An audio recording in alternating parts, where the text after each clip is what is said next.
Arc 12, Plague, Part 1. The first beetle gripped the corner of the paper in his mandibles and slowly pulled it back. Two more moved to the edges of the folds and held them firm.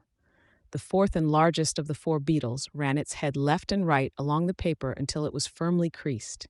Each of the four changed positions and repeated the steps at a different point.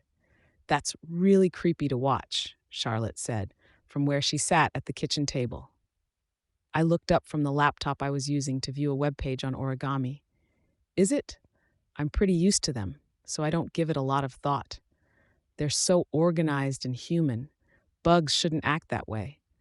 "I don't really believe in thinking that way anymore," I said absently. "What way?"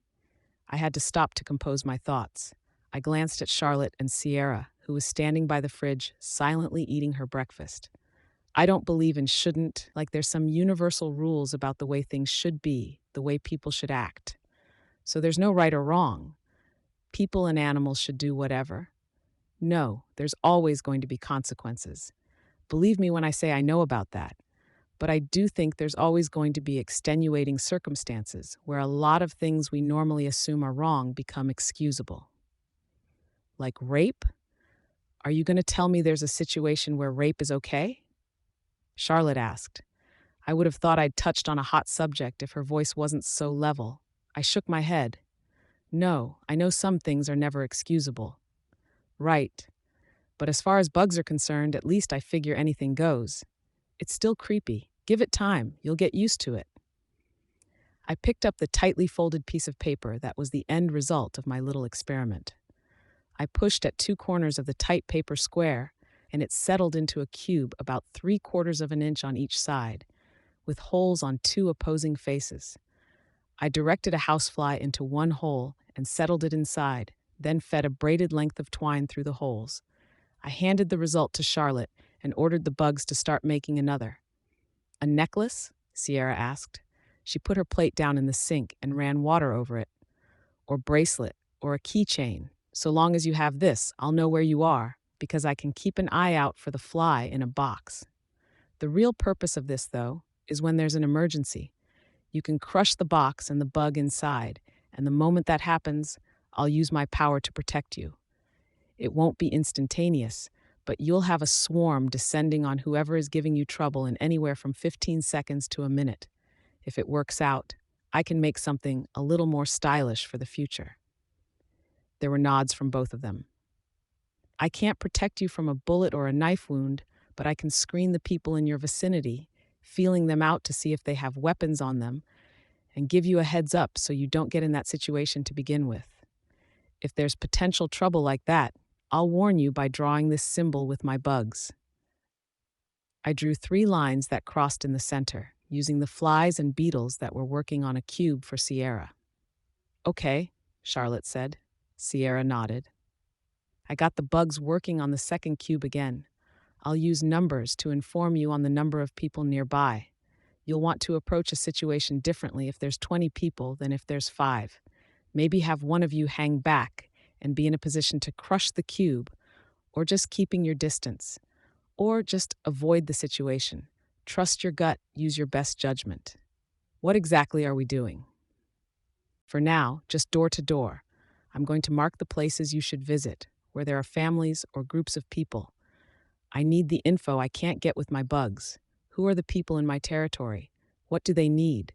Maybe medical care, clothes, more food, maybe someone's giving them trouble. You find out, take notes, then pass that information to me." "That's it? For now. I'm going to ask you guys to travel as a pair, obviously. You'll be safer, and there's a better chance you'll be able to signal me with the necklace if something goes wrong. Not that you should need the cube, but I prefer having some redundancy." The pair nodded. Sierra bent over to pull on the rain boots I'd provided her. Charlotte was already wearing hers. "That's the general plan. We'll work out other tasks and maybe other signals later in case you need my attention but not for an emergency or if you want to cancel a request for help, whatever. That leaves payment." "I was wondering about that," Charlotte said, but didn't know how to ask. "We'll try for 6 to 8 hours a day, 5 days a week, but consider it flexible. Not to spook you or anything, but I'll know if you're slacking. I'm thinking $250 a day, and obviously it's under the table, so you're not getting taxed on it. That's a little more generous than I was expecting, Sierra said. I didn't like Coyle, pretty much despised his methods, but I did agree with his sensibilities on some things, like personnel and making sure people wanted to work for you. It wasn't like I couldn't afford it. I had yet to spend the earnings from any of my earlier villainous stints, since Coyle was providing everything major I needed. There's another reason I'm putting you guys out there. 2 people aren't going to be enough for what I'm planning long term. I want you two to trust your guts on this, but you're also going to be keeping an eye out for possible recruits. You're hiring others? Charlotte asked. I nodded. I'm looking for people who are young, reasonably fit, and able to follow orders. With you two out there, I'm hoping others see a pair of girls who are secure, happy, and healthy in my employ. You recruit someone I decide is worth keeping, I'll reward you. But this isn't a competition, got it? Both girls nodded their heads. If you don't have any questions. I do, Charlotte piped up. Do you have a mask I could wear? I frowned. I was hoping you guys would put a more human, less sinister face on things. I don't want to run into someone I know and have to explain. Not that I think anyone I know lives around here, but okay, no, I wouldn't expect you guys to go unmasked when I won't. That wouldn't be fair. Give me a few seconds, I told them. I headed upstairs to my office.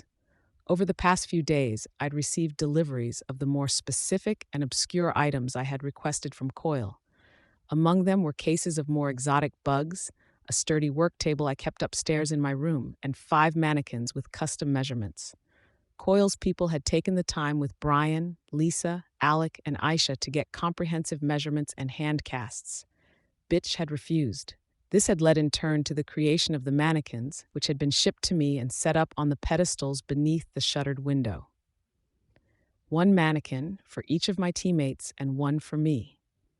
There was also a little folder of notes from each of the others on what they wanted, including some photos, clippings, and printouts for reference. Gru had included pictures of the little statuette he had bought at the market, which he wanted me to copy for his new mask. I hoped to have a costume for each of us in short order. I'd already finished a few draft attempts at designing Lisa's mask, since it didn't require much cloth and the nuances of it were tricky. The way her old mask fit her, it hid her freckles and eyebrows and changed the apparent angles of her eyes and cheekbones, so her entire face had a different look to it.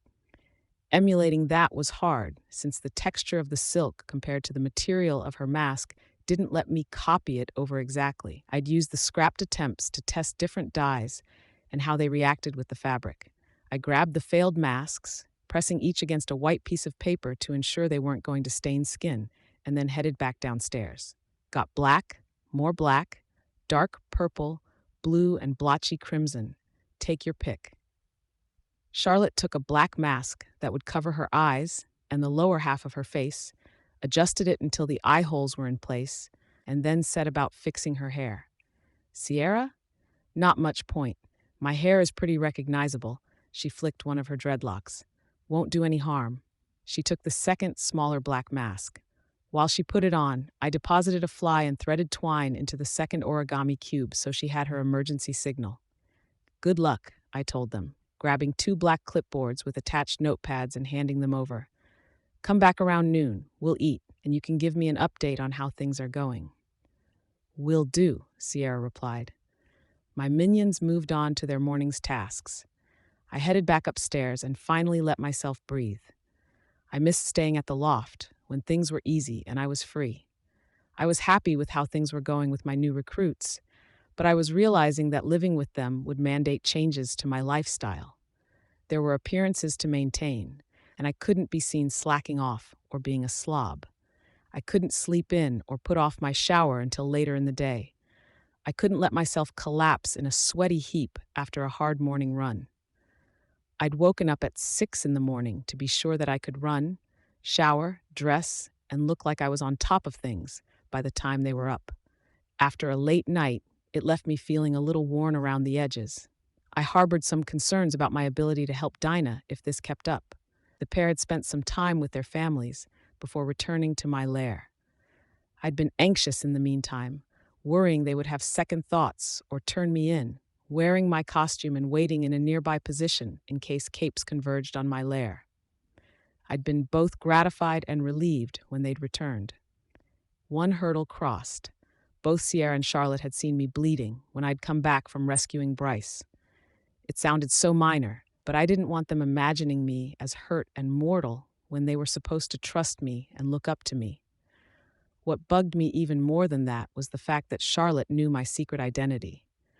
I was fairly certain she would keep it to herself, but she'd seen me as Taylor. She'd seen me at what was perhaps the lowest point in my life. From a distance, but she'd seen it. Charlotte now served under me out of a mixture of obligation and fear, but I wouldn't feel secure in my reputation until I'd divorced Skitter from that image of a weaker, abused Taylor. I worked on all 5 costumes at the same time. Low-level multitasking was either a minor benefit that had come with my powers, or, more likely, a skill I'd developed in the half year I'd spent micromanaging thousands or tens of thousands of bugs at the same time. I didn't need to expend any focus on the simple task of laying out the thread, and the only time I really had to pause to give them direction was when it came to the creative input and the more complicated tasks of deciding how everything fit together. I could only make some calls on style and what would suit the respective recipients' tastes when I'd made enough progress and seen the groundwork laid out. Where I could, I used my bugs to model ideas and options, forming possible shapes for masks, collars, and armor panels. When I wasn't occupied with that, I focused on Sierra and Charlotte. I checked their surroundings, discreetly screened nearby groups of people for weapons. I marked each door with symbols to count the people inside, notified the girls if people were armed, and I put a circle on doors that they were to visit, an X on doors they should skip. A lot of people were ignoring the knocks. I let them be. After a few days, if they were still ignoring my minion's attempts to talk to them, I'd maybe give them a bit of a nudge or leave them a message using my bugs. Apparently overwhelmed with the requests from his various rulers of the Brockton Bay territories, Coyle had started delegating some of his people to act as intermediaries. I got in contact with Mrs. Cranston, the intermediary he designated to me, and outlined what I needed. Waste removal was a big priority, as was clearing out the storm drains so the water could drain from the flooded streets.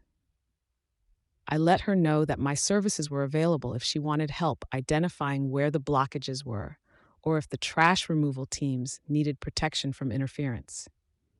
Once those big issues were resolved, a lot of the smaller ones could be attended to. Too many problems came with large numbers of people spending the majority of their time wading ankle-deep in water that was swimming with warm garbage. Time passed quickly, what with my focusing on the costumes, Sierra and Charlotte arranging the cleaning up of the area, using bugs to sweep for troublemakers in my vicinity, and experimenting on a smaller scale with dyes and costume options. I had a smaller collection of Darwin's bark spiders that Coyle had procured for me in a specialized terrarium to emulate the hot temperatures they were used to, but I couldn't use them to make anything until they had given birth to at least one new generation. When I did, though, I expected that the fabric they created would be as superior to the Black Widow's work as the Black Widow's silk was to conventional cloth. There wasn't much room for error with the small number Coyle had provided, so I was being careful with the breeding process. My cell phone rang, and I knew from the bugs I had placed on the 2 girls that it was Charlotte calling. That, or someone else had coincidentally phoned me the same instant Charlotte dialed on her phone and raised it to her ear. "Yes, Charlotte?" I asked. She was taken back a little. "There's this place here with 2 families, and they're in the middle of packing up to leave. I thought you'd want to know, in case they were gone before we came back at noon to eat and tell you about it." "That's fine. What's the problem?" "Rats." Of course. The trash would offer a steady diet to vermin, and the flooding would deter many of their natural predators. The rodent population had exploded, and it could easily be getting to the point where it was interfering with people's daily lives. "Their neighbors have the same problem? We haven't been able to get any of them to answer the door." I searched the area around Charlotte. Sure enough, there were hundreds of rodents lurking in the areas where humans weren't active. They nested in rafters, walls, and piles of rubble. Some were apparently getting courageous enough to venture into people's living spaces, climbing onto tables and into discarded clothes and beds. No wonder they wanted to leave. Tell them to step outside. If they hesitate, warn them they might get hurt. They won't, but it'll make them move. Okay. I hung up, then hurried to pull on my costume, donning latex rubber socks before pulling on the leggings. At the same time, I gathered a swarm near the rat house. I began a systematic attack against the rodents there. Bees, wasps, hornets, fire ants, regular ants, mosquitoes, biting flies, and spiders gathered and began attacking the rats furthest from the house and began steadily working their way inward. Some rats fought or ran, but more bugs gathered each second. I hurried out the door and took my shortcut through the false storm drain to the beach. Drawing a host of bugs around myself, I headed toward the rat house with long strides. The compartment of armor at my back buzzed, and I reached back to retrieve my cell phone. It was Gru. "Can I come by?" I quickly replied, "On errand. Don't come to my place. Meet me at Bayview and Clover, not too far from our old place." It was only a moment before I got a reply. "Got it. Am already ought to do close." So he was already on the way when he called? I wasn't sure what to think about that. It suggested it was a social call with the assumption I would be okay with it, which I didn't mind, but that didn't really fit his personality. More likely there was something that he wanted to discuss with me in person. The rats died at the hands of my bugs, thoroughly poisoned or envenomed, or even eaten alive by the ones that bit repeatedly and didn't even bother to chew or swallow the flesh. It wasn't a fast job, as there were hundreds of the rodents, and they were surprisingly tenacious. I wanted to be thorough. It took me 8 or so minutes to arrive, with the roundabout route I had to take to get from my lair to the beach and then back over toward the docks. A heavy cloud of bugs surrounded the house, and a group of 8 people of different ages were clustered on the far side of the street, watching the scene like they were watching their house burn down. Sierra and Charlotte stood apart from the huddle, a short distance away. I covered my approach with a cloud of bugs and slow, quiet footsteps. Nobody noticed me arrive. "Just a minute or two longer," I said. Charlotte and some of the family members jumped. "You," a man who might have been the patriarch of one of the families, pointed at me. "You did this?" "Yes," I answered him. "Is this some sort of game to you? We were prepared to leave, and you keep us from getting our things? Add another infestation to the one that's already there?" "She's just trying to help," Charlotte said, with a tone like she wasn't expecting to be listened to. I got the impression she'd tried convincing him earlier. I raised one hand to stop her, that it was better if I handled this myself. The man drew himself up a fraction. "No reply, huh? I'd punch you right here, right now, if I thought you'd give me a fair, no-powers fight." Irritated, I told him, "Count backwards from 100. If you still want to when you're done, I'll give you that fight." He set his jaw stubbornly, refusing me the courtesy of a countdown. Ignoring him, I looked at a young boy in the group, 8 or 9 years old. "What's your name?" He looked up at his mother, then at me. "RJ. RJ, can you count to 100? "Of course." He looked offended at the idea that he couldn't. "Show me. 1, 2, 3. Only a small fraction of the rats were left. The largest mass of them had been herded into a corner by the swarm, and in their panic, they had done nearly as much damage to each other as they were doing to the bugs. Stragglers remained elsewhere, but as good as they were at navigating the nooks and small spaces of the house, the bugs were just as good, organized by my will, and they vastly outnumbered the rodents. 31, 32. Before the last of the rats were dead, I began organizing roaches and other sturdier bugs to have them cart the dead rats away. I filled the corners of the stairs with massed insect bodies until it was more like a ramp than a set of steps. I stepped up to the house to open the door and let the swarm start bringing the dead rats outdoors. 77, 78, 79.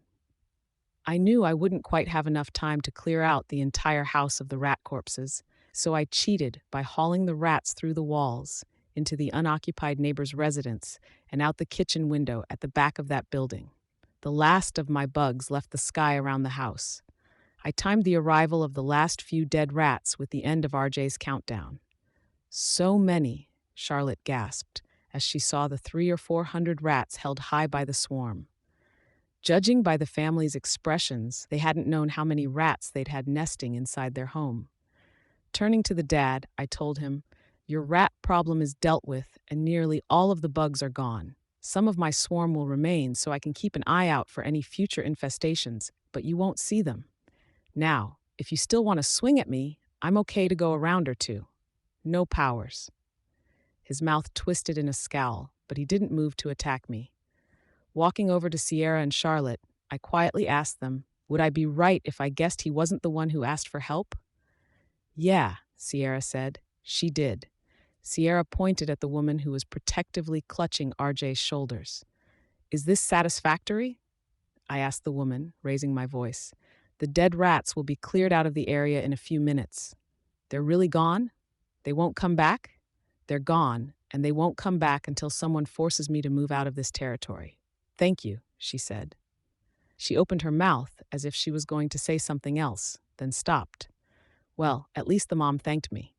"You'll want to sterilize the place. Rubber gloves, bleach. Boil or replace every dish, every piece of silverware, toothbrushes, linens, and clothes." "We don't really have the ability to do all that. We don't have much money, let alone those things. Stores aren't exactly open, and we don't have running water or electricity either." "Geez, what have you been drinking?" "We have a rain barrel, and we have a water collector on the roof that came with the supply kit. That's not good enough for this many people. Do you have a propane tank?" "One should have come with the supply kit." "It's nearly empty. We've been using the propane to cook rice, but we don't have measuring cups. And if we use too much water, it takes too long to cook, and so we're running out of the gas." She sounded so tired. Getting by with 8 people in one household and no facilities would be such a chore. Add the stress of rats getting into the food, tearing at sheets to get material for nests, crawling on them as they slept. I didn't know how she'd coped. I hoped my dad's situation was better. "Make a note," I ordered Sierra. "If these people are having trouble, it's easily possible others are in similar straits. We'll want a fresh set of supplies going out to everyone in my territory. For this family, a delivery of cleaning supplies, bleach, rubber gloves. They'll want some new clothes. You can get their sizes after I leave. Supplies, of course, and containers to keep the food in. Tupperware. We'll arrange for a doctor to come by and check them for bites, scratches, and infections. Standard inoculations. The doctor will know how to handle that stuff better than we do. Hopefully. Okay." And measuring cups. I smiled behind my mask. "We can't pay you back for this. Even if you give us a loan, we won't be able to," the mom said. So they were assuming I was putting myself in some loan shark role. Get them indebted to me, leech them for cash. "It's on the house," I waved her off. "Thank you," she said again. I felt bad for feeling the way I did, but I thought her gratitude was a little muted for what I was giving her.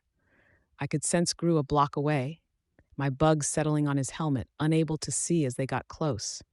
I could feel that faint push of the darkness billowing away from him. He'd been watching for a minute or two. "If there's nothing else that's pressing?" I asked. Silence, a few shaken heads. I turned to go and meet Gru, where he stood at the corner of one building.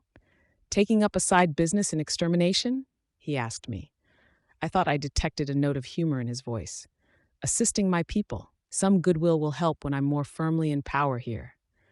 I couldn't help but sound a mite defensive. "Yep, that guy over there will be singing your praises." I looked over my shoulder at the dad who'd been giving me a hard time. He was ignoring Sierra and Charlotte, who were talking to the larger group of people. Instead, he watched the bugs cart the dead rats down the street, as if he thought I would slack on the job. I don't understand people sometimes. My guess, when everything went to hell, he told himself he'd be the man for his family. Take charge, provide, protect. He failed. Then some little girl waltzes in and takes care of all that all at once. Little girl? You know what I mean. Look at it from his perspective. What if I recruited him, gave him the opportunity and the power to help others? He'd be intolerable. I mean, sure, things would get better in the short term, but over the long haul, You'd wind up with someone who criticizes every last thing you do, every last call you make, to make himself feel better about the fact that he isn't the one in control, the one calling the shots. Fuck, I said. I thought you said you weren't good with people. I'm not good with girls, mainly. Guys, or manly guys like him. I've met enough people like him in the gyms with my dad, in fighting classes. Guys and girls aren't that different, aren't we? Look at our group. Regent and I are going on the offensive. I've got Aisha, and I'm making constant coordinated attacks against enemies in my territory, terrorizing groups with attacks from the cover of my darkness or from someone they can't even remember fighting. Regent's got a squad of Coil's soldiers with him, and he's tracking and kidnapping the leaders of enemy groups and gangs, using his power to control them and then having them sabotage their own operations or start fights with other groups that leave both almost totally wiped out. Then he cleans up the mess. And us girls? Lisa's running the shelter, and she says she's doing it to get more info, but I think she doesn't mind how it connects her to the community there either. You, too, are almost nurturing in how you're treating the people in your territory, and you're acting like you're getting that aspiring superhero thing out of your system, or entrenched deeper into it. I can't tell. I didn't like that he was mentioning that. Sore spot for both of us. Just following my instincts, and maybe pushing yourself a little too hard, too fast in the process. I offered a noncommittal response. I could have asked how bitch fit into his interpretation of events, but I already knew the answer. Normal rules didn't apply to her. I think all this ties more closely into how our individual powers work than it does to gender. Maybe, but no, he changed his mind after thinking for a second. I think both you and Lisa could be a lot more aggressive. It kind of worries me that you aren't. Worries you? If you aren't taking out the other gangs in your territory and turning a profit, why should Coil bother keeping you there? First of all, I'm totally prepared to squash any troublemakers the second they make themselves known around here. Assuming you can find them, I can. Second of all, Coil didn't say a thing about turning a profit. He has money, scads. He has his own money. Money that he has to devote time and attention to earning. If your territory never starts earning for him and just becomes some black hole that sucks up tens of thousands of dollars of his money each week, you think he's going to be okay with that? What do you want me to do? That doesn't involve taking protection money or peddling drugs. Those would be your biggest revenue streams. I'm taking control like he wanted me to, faster than the rest of you. But you're not leaving yourself in a position to do anything with that control.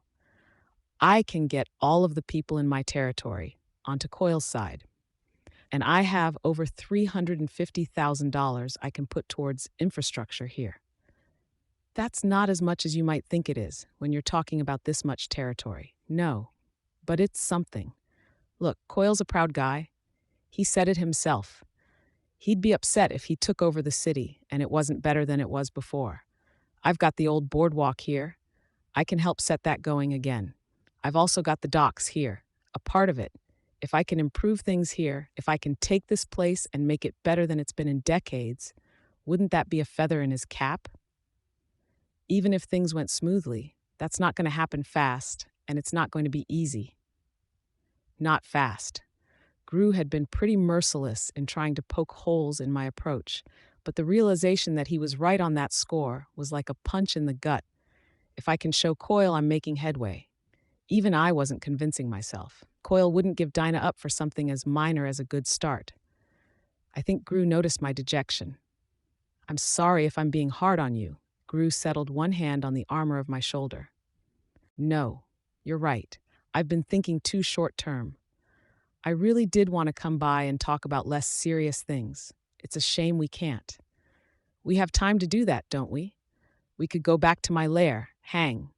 I can show you what I've got done on your new costume, and we could talk about the mask, I suggested. He shook his head. No, what I meant was that I'd hoped to spend today talking about that stuff, but we're not going to get the chance. Something more serious has come up. Oh, hell. My initial suspicions had been right. This wasn't a social call. Regent got a visit from one of the Slaughterhouse 9 last night. So did Coil, though the man is quiet on details. Coyle's also reporting that Hookwolf got a visit on Tuesday, and one of Coyle's undercover operatives died in the ensuing carnage. The PRT office downtown also got hit, according to Tattletale. They're active. Yeah. More to the point, they're recruiting, looking for a ninth to round out their group. Regent was one candidate. Who was the other at Coyle's? Coyle isn't saying. We think, with Tattletale's educated guess helping us out, that Hookwolf might have been another possible recruit. And at the PRT offices, Shadow Stalker? As good a guess as any. We're not sure where she wound up. So what does this mean? It means Hookwolf is calling together a meeting of the local powers that be. Crook, criminal, mercenary, and warlord. We have to decide if we want to go. He was one of the people they visited. He was. Which means this could be a trap. Some kind of grand slaughter to commemorate his joining the group. Taking out the other prospective members in the process, like Regent. Or it could be a target for the Slaughterhouse Nine to attack. Create chaos, maximum bloodshed, the kind of stuff that gets attention. They'd be killing some of their possible recruits, but that'd suit them, being unpredictable, never letting you think you're safe. Gru nodded. At the same time, if we don't go, it's crucial info that we're missing out on. I thought aloud. What does Dinah say? Her power is out of commission after the attack on Coyle's base, apparently. So we're flying blind, with only Coyle's power to back us up. Whatever it is. Whatever it is, I echoed him, feeling bad for the dishonesty and my lack of disclosure. What do Coyle and Tattletale have to say about the meeting? Coyle wants everyone present. Tattletale thinks Hookwolf is on the up and up, but he's only one of the potential problems that could come up. I thought of the others who would be at the meeting.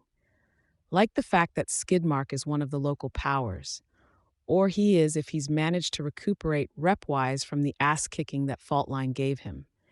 He's not exactly the type to keep to the truce at the meeting. An unpredictable element. Yeah. But if Tattletale is right, and Hookwolf isn't on the side of the Slaughterhouse Nine, if we can trust Skidmark to have the basic common sense to back the rest of us up if they attack. Brian turned toward me, and I could imagine him giving me an "are you serious" look behind his visor. Or at least not get in our way, I corrected myself. We could fight back if it wound up being most of the villain groups against the Nine. Our group's power sets lend themselves to slipping away if that went sour, and Tattletale might be able to sense trouble before it hit us. You're talking like you want to do this. I do. Kind of. If all the top villains of the city attend and we don't, are we really doing ourselves any favors? Our rep will take a nosedive, we'll be out of the loop, and there's nothing saying we wouldn't be targeted by the Nine all the same if we sit it out. Why do I get the feeling your decision here is motivated by your rushed attempts to get more control, more rep, and finish this phase of our territory grab as soon as possible? Because it is, he sighed, and the sound was eerie, altered by his darkness. To think I used to like that you were hardcore serious about the supervillain thing. That touched on that sensitive subject again. My original motivations, my act, such as it was back then. I turned the subject of our debate back to the meeting. What do you think? If it was up to you and you alone, would you want us to go? No, but it isn't up to me and me alone. When I weigh everything in my head, including the risk of our group spending time fighting and arguing on the subject, when we could be organizing and measures in place to protect our territory in our absence, I think it makes more sense to accept it and go with the flow. When is the meeting? With a situation this critical, there's no time to waste. Tonight. Arc 12, Plague, Part 2. I'd spent nearly 16 years in Brockton Bay, living a half-hour's walk away from the ocean, and I couldn't remember ever being on a boat. How sad was that? I mean, I was sure I'd been on a boat before. My parents had to have taken me on the ferry when I was a baby or toddler. I just didn't remember any of it. My parents were introverts, by and large, and their idea of an outing had been more along the lines of a trip down the boardwalk, a visit to the market, or going to an art gallery or museum. Maybe once in a while we'd go to something more thrilling like a fair or baseball game. But no, this was the first time I could remember being out on the water. It was exhilarating, the boat ride. I was surprised by how much I enjoyed it. I loved the feeling of the wind in my hair, the slight turbulence as the boat bounced on the short waves. It wasn't that different from how I had enjoyed riding Bitch's dogs, and there was none of that primal, deep-seated worry that the hulking monster I was riding would turn around and snap my face off. I'd almost think I had been destined to fly, based on how thoroughly I enjoyed myself, and that it was only bad luck that I'd gotten other powers instead. Except I remembered flying with Laser Dream as the Endbringer attacked, and that hadn't been the most enjoyable experience. That might have been a special circumstance. I'd been dealing with the fact that I'd had a broken arm, I'd recently puked my guts out, I'd been soaking wet, and an Endbringer had been working on wiping my hometown and everyone I cared about from the face of the planet. That day would almost feel like something that had happened in a dream if I hadn't spent every hour of every day since living in the aftermath. Coyle's people had dropped us off along with two sleek motorboats, depositing them at the water's edge. Gru was in one boat with Bitch, her 3 dogs, and a puppy she had on a long chain. I wasn't sure if the puppy conveyed the image we wanted, but with her attitude towards me lately, I wasn't willing to comment and risk her going off on me. She'd remained angry after I'd called her out on her screwing me over and setting me up for dragging to arrest, but she'd left me more or less alone. The puppy was cute. It was skittish, especially around people, which seemed a little odd. It wasn't the kind of dog I'd expect Bitch to favor. Too young, not vicious or intimidating in appearance. On the other hand, skittish as it was, it had an aggressive streak. It constantly hounded Bentley, nipping at his flanks, then spooking and running away the second the bulldog looked at him. It had made for a fair amount of noise when we'd been getting the boats into the water. One for Bitch, her dogs, and Gru, one for the rest of our group. Our boats weren't out on the ocean. We traveled through the area downtown where Leviathan had collapsed a section of the city. It was now more or less an artificial lake. The water was fairly still, lapping gently against the ruined roads and collapsed buildings that surrounded the crater. But with the speed these boats were capable of going, even waves a half-foot high made us ramp slightly off one and then crash down onto the next with a sudden spray. Tattletale was at the back, steering the thing. It seemed counterintuitive, with the boat going the opposite direction she pushed or pulled the stick. Still, she seemed competent at it, better than Gru, which I found slightly amusing. From time to time, I was finding myself in a strange emotional state. As I stayed alert for it, I was able to catch those moments, try to pick them apart for what they were. The high-end motor whirred and the boat bounced over the waves, the wind and water getting in my hair, all while we headed into the most ridiculously dangerous and unpredictable situation we'd been in for weeks. It was one of those moments. I felt almost calm. For a year and a half, I'd spent almost all of my time in a state of constant anxiety. Anxiety about schoolwork, my teachers, my peers, my dad, my mom's death, my body, my clothes, trying to hold conversations without embarrassing myself, and about the bullies and what they would do next. Everything had been tainted by the constant worries and the fact that I'd constantly been preparing for the worst-case scenarios and maybe even setting up self-fulfilling prophecies in the process.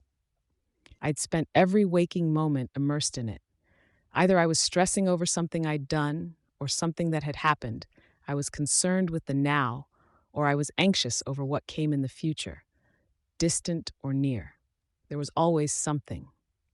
And that was before I'd ever put on a costume and found myself caught up in my double-crossing plan against the Undersiders and everything that had stemmed from that. Before Dinah and running away from home, before I'd decided to go villain. Stuff that made some of what I'd been worried over before seem trivial. So why could I feel calm now? I think it was that realization that there were moments where I was helpless to act, oddly enough. This boat, speeding across the Endbringer-made lake, I had to be here. There was no other option, really. As I clutched the metal rim of the boat with one hand while we soared forward, the wind in my hair, I could accept the fact that I couldn't do anything in this time and place to get Dinah out of captivity sooner.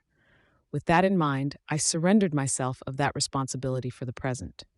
Much in that same way, I cast off all the other worries, great and small.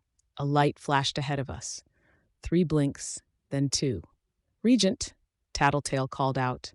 Regent raised a flashlight and flashed it twice, paused, then flashed it twice again. There was one flash in response. Gru slowed his boat as we reached our destination.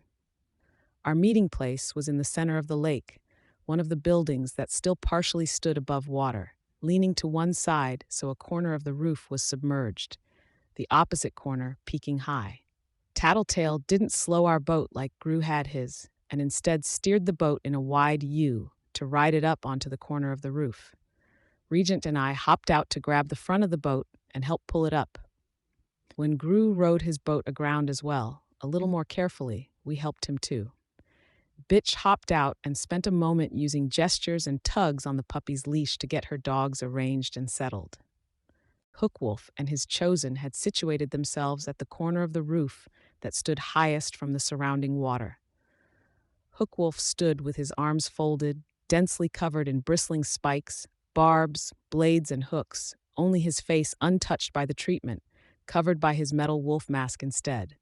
Othala, Victor, and Cricket were sitting on the raised edge of the roof behind him.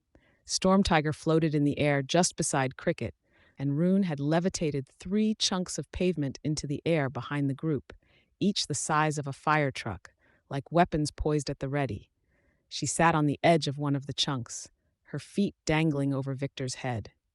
Menja stood just behind Rune on the floating piece of shattered road 12 feet tall, fully garbed in her Valkyrie armor, a shield in one hand and a long spear in the other. I almost missed it in the gloom, but when I did spot it, it was almost impossible to ignore.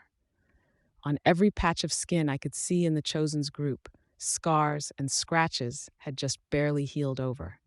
There were still faint indents and lines of pale skin that marked where the deep lacerations had been. The little scars made patterns across their skin, some spraying out from a single point, others running parallel to one another, going in the same direction like a snapshot of rainfall imprinted on their skin. With that many scratches and scars, they must have been hit hard. Faultline's group was gathered to one side. Faultline, Neuter, and the new member Shamrock wore more concealing costumes than their usual. Faultline's face was covered in a tinted visor, and her arms and legs were covered in opaque gloves and leggings. Labyrinth and Spitfire were fully decked out in their usual concealing robe and fire-retardant suits, respectively. Only Gregor showed skin. The barnacle-like growths of spiral shells that covered his skin had multiplied on one side of his body until there was more shell than skin. The skin around it was crimson enough that it stood out in the gloom. It looked tender. I saw a flash of light above us and spotted Purity in the air high above the rooftop, using her power to create a flare of light, extinguish it, then create it again. There was an answering series of flashes from across the water. It was a different set of signals than the ones she'd set up with us. It made sense for the light signals to be different from group to group, so Purity could keep track of who was coming and where from. The main reason we'd agreed on this meeting place were the seclusion it offered, and the fact that it was just hard enough to access that the 9 wouldn't be able to approach without us knowing. Hopefully. All at once, an incoming boat made its presence known. As though a switch was flipped, there was the sound of something that sounded like the combined noise of radio static coming from a bank of speakers, an 18-wheeler with the muffler off, and an onrushing train. It wasn't just noise. The vehicle flickered with flashes of electricity and lights that people could probably see from anywhere downtown. Seeing it approach, I had no doubt it was a Tinker contraption. It was the size of a small yacht, but it looked outfitted for war, with what looked like Tesla coils crossed with old-school TV antenna fueling its forward momentum and sending arcs of electricity dancing over the waves in its wake, as though it was riding on a current of lightning. Various guns had been placed haphazardly around the upper deck, each manned by a merchant. Skidmark stood at the highest deck, with Squealer, the driver. Squealer had apparently never grasped the concept of elegance in design. From what I'd read and heard, she went for size, augmentations, and additions when she built her vehicles. She was kind of the polar opposite of Armsmaster in that regard. The hull of their boat scraped against the edge of the building, nearly running over the boat that Gru and Bitch had come in on. All of the lights shut off, and the merchants descended onto the roof. Skidmark, Squealer, Mush, Scrub, Trainwreck, the telekinetic whirlwind lady with the long hair, and one other. Another reason for this meeting place had been subtlety, keeping out of sight and off the radar. The merchants apparently hadn't gotten the message. "Hey," Hookwolf growled, "what part of keep a low profile don't you fucking understand?" Skidmark smirked, raising his chin to give it an arrogant tilt. "We did. My squealer built a box that cancels out light and noise at a certain distance. Nice and in your face up close, almost invisible and silent when far away. Isn't that right, baby?" Squealer just smiled. It probably wasn't as sexy or cute as she thought it was. Aisha, when left to her own devices, was a pretty girl who dressed trashy. Squealer, I felt, was more of a trashy woman who dressed trashy. "Hey!" Fault line. Skidmark's smirk dropped off his face as he realized who else was present. "What the motherfuck were you doing, fucking with my party?" "You had something we needed." Faultline's response was as measured and calm as Skidmark's question wasn't. "Who hired you, bitch? Tell me and my merchants won't come after you in revenge. All you'll have to do is return that shit you stole or pay me back for it. Maybe you can spit polish my knob for a little goodwill. Not going to happen. Then forget sucking my cock. Pay me back and tell me who hired you and we'll call it even." She shook her head. It was more the kind of head shake that accompanied an eye roll. Skidmark went on. "You're mercenaries. Don't tell me you don't have the cash. I'll only ask for 5 mil, 1 for each vial you took." Faultline didn't answer him. Instead, she looked at Hookwolf and asked him, "Did we really need to invite him? Does he contribute anything to this discussion?" "He has 9 powers on his team," Hookwolf responded. "Ideology isn't important." "He doesn't have an ideology. He's just an idiot." "Enough of that," Hookwolf snarled, his voice hard with a sudden anger. "We don't fight amongst ourselves. Not on neutral ground. Both of you shut the fuck up." Faultline shook her head and leaned over to whisper something to Shamrock. The merchants settled themselves on the side of the roof opposite our group. Skidmark gave Gru the evil eye. Was he still resentful over what had happened at the last meeting? Being denied a seat at the table? Another series of flashes served to alert us, indirectly, of incoming arrivals. The travelers appeared soon after. Trickster, Sundancer, Ballistic, each stood on the back of some kind of turtle serpent. I couldn't make out Genesis's form in the gloom. What little light was available came from the moon and Purity's radiance from where she floated above us. I could have used my bugs to get a feel for the shape Genesis had taken, but my habit was generally to place my bugs on clothing where they wouldn't be noticed, and Genesis was effectively naked. I didn't know anything about them, but they were our allies. I didn't want to irritate her and upset anything between our two groups. Coil was the last of us to arrive, maybe because he'd wanted to be fashionably late. The 2 soldiers who'd driven his boat stayed behind. Purity sat down by where the boats had landed, followed by Fog and Crusader, who I hadn't seen in the dark. Night stepped out of the lake, between our parked boats and onto the roof, water streaming from her cloak. Had she been the just-in-case measure if an incoming boat hadn't known the signal? She would be invisible, in the pitch-black gloom beneath the water's surface, which would mean she wasn't in her human form. The way the travelers and Coil had positioned themselves, we'd formed a haphazard ring. From the top of the roof, going clockwise, the arranged groups were Hookwolf's chosen, Faultline's crew, us, the Pure, Coil, the travelers, and the merchants. "It seems everyone is here," Coil spoke, taking in the collected villains. 40-ish of us in all. "Not quite everyone," Hookwolf replied. "Victor, Othala." Othala touched Victor, and Victor raised one hand. A fireball appeared in it, then disappeared as he clenched his hand. He repeated the process 2 more times. "Who are you signaling?" Purities asked. Her hand flared with light, ready to fire. "It would be a grave and stupid mistake if you invited the 9, Coil told Hookwolf. "We're not stupid," Hookwolf said. 3 answering flashes appeared over the water. I heard the faint noise of a boat motor. Everyone present on the roof readied for a fight, turning towards either Hookwolf or the incoming boat. I used my power to call on local crabs and to draw out the bugs I'd stored in the boat, keeping them close to me. There were 3 more flashes, close, and Victor responded again. In moments, the boat arrived. It wasn't the 9, it was the good guys. Miss Militia was first out of the boat, and Battery activated her power to haul the boat up onto land in a flash before stepping up to Miss Militia's side. Triumph, Weld, and Clockblocker rounded out their group. Our circle made room, though half the people present seemed to be tensed and ready to use their powers with the slightest excuse. It seems we have a problem, Miss Militia spoke as her group took her place between the pure and us undersiders. We do, Hookwolf said. 2 problems, actually. 2? Purity asked. Hookwolf pointed at the travelers, then pointed at Gru and the rest of our group. They're being cocky, think they're being clever. Figure we should get all this out in the open, at least so you're aware. You too, Coil, Miss Militia. Perhaps you'd better explain, Coil responded. Hookwolf pointed at each of us in turn. Gru has been making attacks against my people in the upper downtown area. Howling has been heard in the train yard. Bitch, Regent was sighted in the college neighborhoods. Skitter made a move to take over the boardwalk and claim it for herself. Tattletale is either abstaining or, more likely, putting herself in the middle of the docks and keeping her head down. So, Tattletale asked. Hookwolf ignored her. Downtown, we've got Ballistic attacking my people in the upper downtown neighborhoods, north of this lake here. Sundancer was spotted in the shopping district, Genesis at the downtown coast, near the South Ferry Station. Trickster has been driving looters out of the heart of downtown, the towers. You seeing the pattern? All of them alone, most of them making moves to take a piece of the city for themselves. We already knew they were talking territory, Miss Militia responded. This isn't a priority. The 9. They haven't taken territory, Hookwolf snapped back.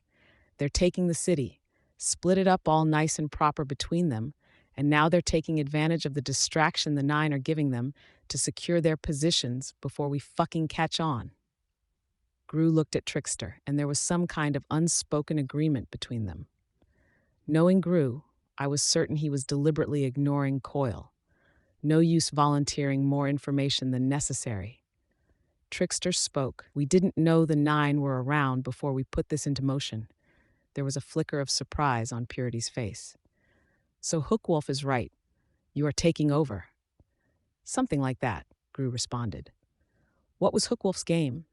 Had he brought everyone here under a different pretext so he could ambush us on this front? This isn't of any concern to us, Miss Militia spoke, stern. The only reason we're here is to get information on the Slaughterhouse 9, their motives and strategies for responding. That might help you in the next week or 2, but a month from now you'll be regretting it, Hookwolf told her. Quite frankly, I don't think we have any other choice, Miss Militia replied. We do, Hookwolf said. They want us to lose our territories to them while we busy ourselves dealing with the 9. That's not our intent, Trickster cut him off. Pig shit, Skidmark muttered. He looked angry. Even Purity had a hard cast to her face, or what I could see of it through the glare of her eyes and hair. These were people who thought highly of themselves. Whether that self-esteem was deserved or not, they didn't like being played for fools. All at once, this meeting had become about us versus them, the travelers and the undersiders against everyone else. Hookwolf said, then agreed to a truce. So long as the 9 are here, your hands off your territories, no fighting, no business. We can arrange something. Maybe you all stay at a nice hotel on the Protectorate's tab until this is dealt with. That'll mean we can all focus on the real threat. Stay in a hotel until the 9 were dead, arrested, or driven out of town. He couldn't seriously expect us to do that. I'm inclined to agree, Coil answered, after a moment's consideration. Perhaps now is an opportune time to share this information. I have sources that inform me that should Jack Slash survive his visit to Brockton Bay, it bodes ill for everyone. That's vague, Faultline spoke. I'll be more specific. Should Jack Slash not die before he leaves Brockton Bay, it is very likely the world will end in a matter of years, Coil spoke. Bullshit, Skidmark answered. The others were showing varying reactions. I doubt many bought it. You contacted us to say something very similar a couple of days ago, Miss Militia said, but I have the same questions now that I did then.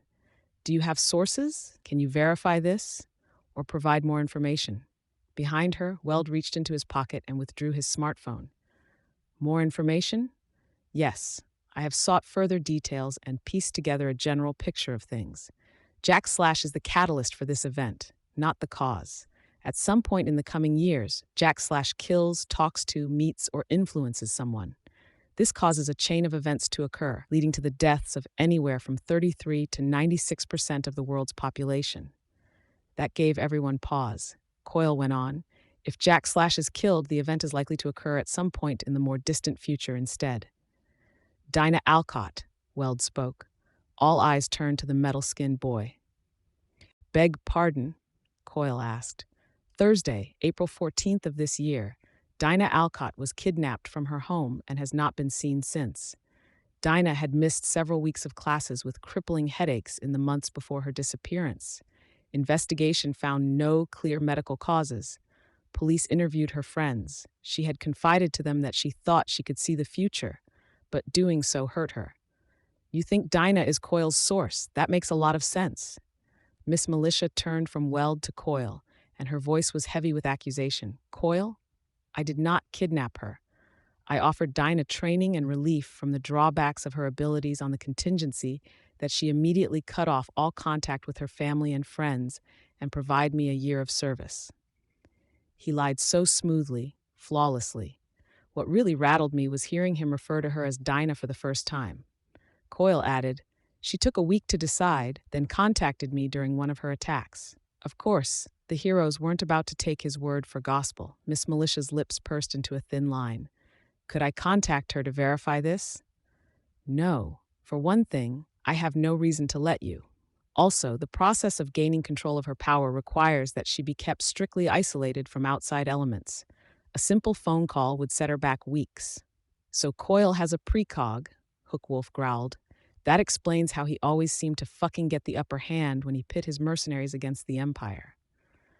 Coyle clasped his hands in front of him. I knew you might come to these conclusions if I volunteered this information. You all should already know I am not a stupid man. Would I weaken my position if I did not wholeheartedly believe that what I was saying was correct? Jack Slash must die, or we all die.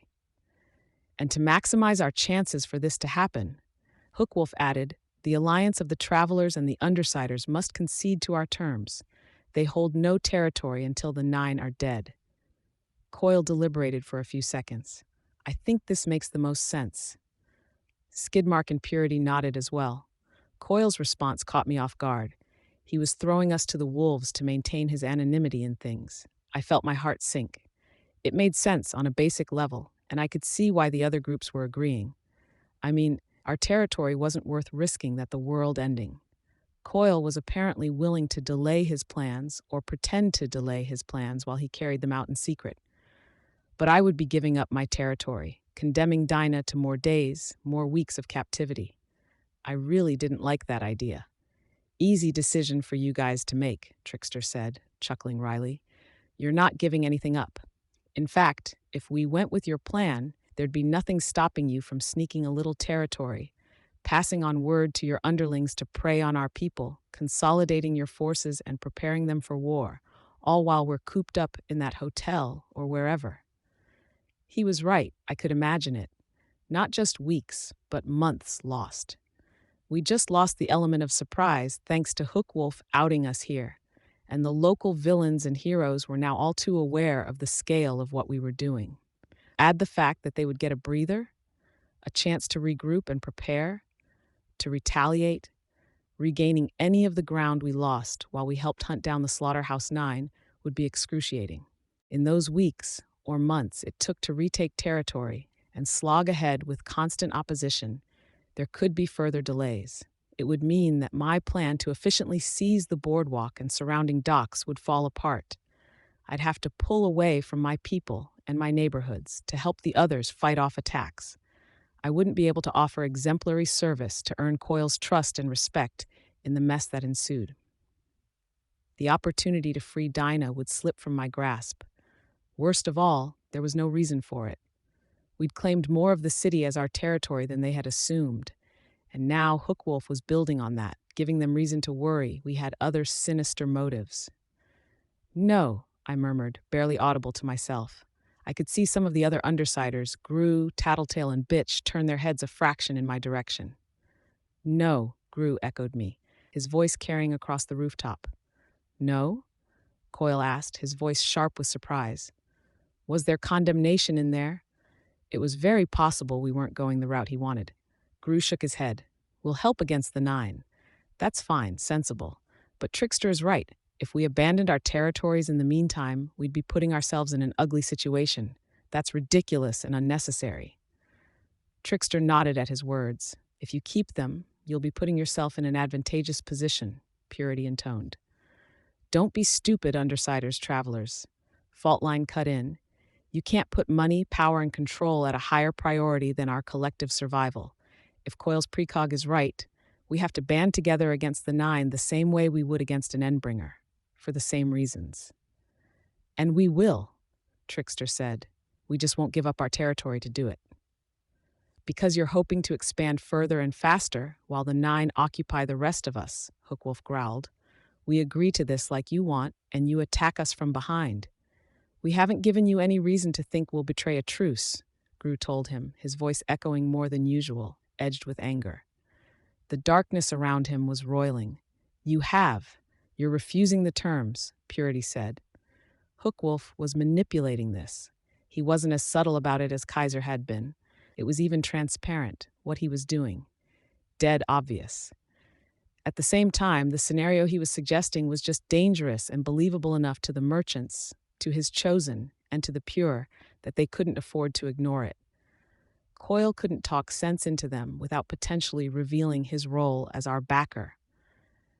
Even the heroes couldn't counter his argument, because there was that dim possibility that he was right, that they would lose control of the city to villains if we continued to grab power, which was admittedly the case.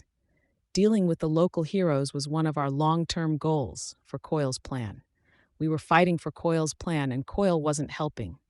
He remained silent, inscrutable, sticking to the situation that worked best for him and him alone. Damn him. You'll be earning the enmity of everyone here if you refuse, Hookwolf said. Was there a hint of gloating in his tone? We'll be ruining ourselves if we agree too, Gru retorted. I strongly recommend you agree to this deal, Purity said. No, I don't think we will, Trickster said. No, Gru echoed Trickster, folding his arms. That only provoked more argument, along many of the same lines. It was clear this was getting nowhere. I turned to Miss Militia, who stood only a few feet from me. When I spoke to her, she seemed to only partially pay attention to me, as she kept an eye on the ongoing debate. This isn't what we need right now. Hookwolf's made this about territory, not the 9, and we can't back down without. I stopped as she turned her head, stepped a little closer, and tried again. We, or at least I have people depending on me. I can't let Hookwolf prey on them. We all need to work together to fight the 9. Can't you do something? Miss Militia frowned. Please. She turned away from me and called out, I would suggest a compromise. The arguing stopped, and all eyes turned to her. The Undersiders and Travelers would move into neutral territory until the 9 were dealt with, but so would the powered individuals of the Merchants, the Chosen, the Pure, Coyle, and Faltine's crew. Where would this be? In the PRT headquarters? Hookwolf asked. Perhaps. You were attacked as well, weren't you? Who did they go after? Mannequin went after Armsmaster. Armsmaster was hospitalized. That was some small shock to everyone present, though I might have been less surprised than some. Armsmaster as a prospective member for the 9. What you suggest is too dangerous, Faultline said. We'd all be gathered in 1 or 2 locations for them to attack, and if Armsmaster was attacked, we could be too. And their whole reason for being here is recruitment, Coyle spoke. Perhaps the plan would work if we could trust one another, but we cannot when many here were scouted for their group and may turn on their potential rivals to prove their worth. We would be vulnerable to an attack from within, and we would be easy targets. We could make the same arguments about ourselves, Gru pointed out. If we agreed, we'd be sitting ducks for whoever came after us. I think the Protectorate can help watch and guard 9 people, Coyle replied. I'm less confident of their ability to protect everyone present. So Coyle wasn't willing to play along if it meant losing his ability to stay where he was, but he was willing to make life harder on us, his territory holders. Did he have some plan in mind, or was he just that callous? Either way, he was an asshole. No, I'm afraid that compromise won't work, Hookwolf said, squaring his shoulders. Miss Militia glanced my way. She didn't say or do anything, but I could almost read her mind. I tried. Hookwolf wasn't about to give up anything here. He had us right where he wanted us, and he was poised to kill two birds with one stone, the Nine and his rivals for territory. It seems, Hookwolf said, the travelers and the undersiders won't agree to our terms for the truce. Merchants, Pure, Faultline, Coil, are you willing to band together with my group? Purity. Coil and Skidmark nodded. Faultline shook her head. You're saying no, Faultline? We're mercenaries. We can't take a job without pay, even a job as important as this. I will handle your payment here as I did for the ABB Faultline, Coil said, sounding just a touch exasperated. And Miss Militia? Hookwolf asked. A truce? Keep the business to a minimum. No assaulting or attacking civilians, Miss Militia said. We still have to protect this city. There's no give there. Don't give us a reason to bother with you, and we'll be focused wholly on the Slaughterhouse Nine in the meantime. Good. That's all we ask. The leaders of the new group crossed the roof to shake hands. In the process, things shuffled so that our group, the travelers and the heroes, were near the bottom of the roof. The heroes moved off to one side, as if to guard us from any retaliation, making the separation in forces all the more obvious. You guys are making a mistake, Gru said. I think you have things the wrong way around, Hookwolf said. Nobody wants to break the peace at neutral ground, so perhaps you should go before things get violent. Tattletale asked, You won't let us stick around and discuss the Nine, who they attacked, what our overall strategies should be, even if we aren't working together as a single group? She paused, looking deliberately at Faultline. You know, the smart thing to do? She was met only with cold stares and crossed arms. There was little else to be said or done. We'd lost here. I turned and helped push our boat into the water, then held it steady as everyone piled in. Tattletale had started the motor, and we were gone the second I'd hopped inside. Arc 12 Plague, Part 3. Fuck! Gru swore the second his boat hit land. Let me guess, Regent remarked to Bitch. He's been swearing since we left. Bitch nodded. The travelers had already arrived. They stood in a huddle by the water while Genesis disintegrated into several vague floating body parts. Coil just bent us over and fucked us, Gru said. I don't know, Tattletale answered. That might have been the only way for him to play things, with the way his power and operations work. That would do a hell of a lot more to ease my concerns if I had any idea what his power was. Tattletale only offered an apologetic half-smile and a shrug to that. I tried to help her out. Look, we do know that Coil is smart, he's proud, and he's at his best when he's managing his enterprise. Being cooped up, he'd be hit hard in all three areas. Limited tools to work with, limited access to his people, and he'd be less powerful in a way that everyone would be aware of. That doesn't excuse how thoroughly he just screwed us without even trying to help us out. I shook my head. I don't think he's completely screwed us over. We know Coil's got at least one undercover agent, Trainwreck. Tattletale interrupted to say, he's got a whole lot more than one. Thought he might. Doesn't it make sense that he'd assist us by being one himself? I get the impression he likes the control it affords him and the amount of information he can get this way. Maybe, Gru conceded. We should focus on where we go from here, I said. Agreed, Trickster called out. Genesis had finished disappearing, and Trickster was walking over to our group, followed by Sundancer and Ballistic. He extended a hand for Gru to shake, then turned to Tattletale, me, Regent, and Bitch to do the same. Bitch didn't take his hand, turning away to focus on her dogs instead. Trickster took the snub in stride. If nothing else, I'm glad we get a chance to talk. Unless things get a lot worse from here, I'm hoping we'll all be working side by side for a little while. Let's hope, Gru agreed. Trickster said, we just sent Genesis back in a more discreet form to listen in. Imp is staying behind as well, Tattletale informed him, so we've got redundancy there. Christ, Gru snapped his head from one side to the next, as if he could spot his sister that way. With a note of alarm in his voice, he asked, Imp's still there? She's okay, Tattletale reassured him. They won't notice her. They could. We don't know how consistently her power works or if it works in a group that large, and we can't be sure we know every power the people there have if anyone has some extra senses that might bypass her ability. Fuck! This is the exact type of situation I wanted to keep her away from. The whole reason I let her join this group was to keep her close enough that I could rein in this sort of recklessness. She's a bit of a rebel, but she's not stupid, Tattletale said. Trust her to hold her own. I wouldn't trust myself to hold my own in her shoes, Gru told her. Christ, Skitter, can you send a few bugs over that way? Tell me if she's in one piece? I nodded, while Trickster slapped his forehead. The bugs, he said. I could have told Genesis to stick around while you scouted. Wait, no. Why send Imp if you have the bugs? I can't see or hear through the swarm, really. Not well enough to listen in. You did once, Tattletale told me. That surprised me. When? After the fight with Bakuda. You were doped up, hurt, you had a concussion, but you were able to tell us the kind of music someone was listening to, and he was way out of earshot. Seriously? And you didn't tell me this? Gru shook his head. Just speaking for myself, I had a lot on my mind between you and the others being in rough shape and the ABB setting off bombs across the city. I completely forgot until just now. Sorry. Tattletale nodded. That's huge, I said. Do you know how much I could use something like that? Why can't you now? Trickster asked. Bugs sense things so differently. My brain can't translate what they see and hear into something I can process. It's all black and white blotches, high-pitched squeals, and bass throbs.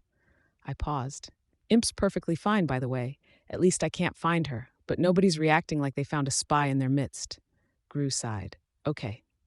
So this sensory part of your power, you stopped trying? Tattletale asked. The way she phrased that nettled me. In the 3 months between my getting my powers and first going out in costume, I saw zero improvement in that department. None. Zilch. When I did start going out in costume, I was worried the useless sights and sounds might distract me at some crucial juncture, between that and the fact that it was like hitting my head against a metaphorical brick wall. You gave up, Regent said. He was trying to get on my nerves. I knew it. I stopped trying. But now that I know it's somehow possible, I dunno. I can start looking for a way. The degree to which it would expand my capabilities, it was tempting. That kind of expansion of my sensory abilities could be a matter of life and death at some point. I could theoretically listen in on most of the people in my territory. Would I want to, though? The invasiveness of that kind of creeped me out, and I had a pretty high creepiness tolerance. It might be like your range boosts, tied to your mental state, Tattletale said.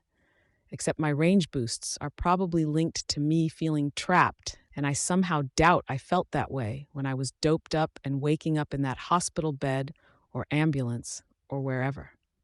It's something you can work through, she said. And now that you know to look for it, you should push yourself to use that part of your power so you can see when it's stronger or weaker. I nodded and willed myself to tear down all the mental barriers and safeguards that walled my brain off from the sights and sounds the bugs wanted to send my way. It was every bit as grating and annoying as I recalled. This would take some getting used to. Listen, Trickster said. Ballistics HQ is close by. Since my group is going to be waiting for Genesis, and you guys will want to hang around and pick up Imp when she's done, maybe you want to come by and we can discuss strategy in the meantime? Sounds like a good idea, Gru said. Thanks. Ballistic gestured toward a nearby street and we all started walking in that direction. Gru started us off. Number 1, we know that they were here to recruit. Who were they recruiting? Me, Regent said. That drew a few looks of surprise from the travelers. He elaborated, my sister is their newest member, replaced Hatchet Face. She did it to fuck with me more than out of a genuine desire to have me join. Armsmaster is another, I pointed out. According to Miss Militia, Mannequin wanted him. The 6th member of the Travelers is the next recruit, I guess. Trickster admitted. Crawler hit Coil's place. 6th, I asked. If there's 4 of you, then... We have 2 group members who don't see any combat. They spend most or all of their time at Coil's headquarters. I understand if that raises a lot of questions, but We would really appreciate it if you guys could leave it at that for now. I'm thinking we'll introduce you to the others soon. I'm okay with dropping it so long as you're not withholding anything crucial, Gru said. I'm happy to stay on topic as much as possible anyways. Trickster tipped his hat. Appreciated. Looked like Hook Wolf got hit. His entire group did. Shatterbird? Yeah, Tattletale replied. Can confirm that one. Shatterbird, Crawler, Mannequin, and I trailed off, looking at Regent for help in placing the name. Cherish. If the condition of Faultline's crew was any indication, Tattletale said, we can make an educated guess that Burnscar paid them a visit. Thing is, I can't even begin to guess who she visited. Spitfire's too nice, and none of the others really have the, edge. In any case, that leaves the people who Jack, Siberian, and Bonesaw nominated. Any ideas? I glanced across our groups. Nobody moved to reply. Maybe they're not done? Sundancer spoke up. Or maybe some of them aren't picking new members? Maybe they're not done? Tattletale spoke. But I think they are. From what I've read on them, and from what my power is giving me, I have the distinct impression they all would have made some kind of move by now. They either hit all at once, shock and awe, or they draw it out. This is the former. But are they all picking new members? Tattletale shrugged. No clue. We know of 4 at least. Ballistic led us into a parking garage. We walked between rows of cars that had been pummeled by the floodwater. Panels had been dented, windows shattered, and some of the cars had been lifted and pushed into one another. Sundancer formed a tiny sun and held it up for light, while Regent turned on the flashlight he'd brought. We descended into the bowels of the garage and stopped at the ramp between the second level down and the third. It had collapsed, and both rubble and 2 or 3 cars sat in the water that flooded the floor below. This way, Ballistic said.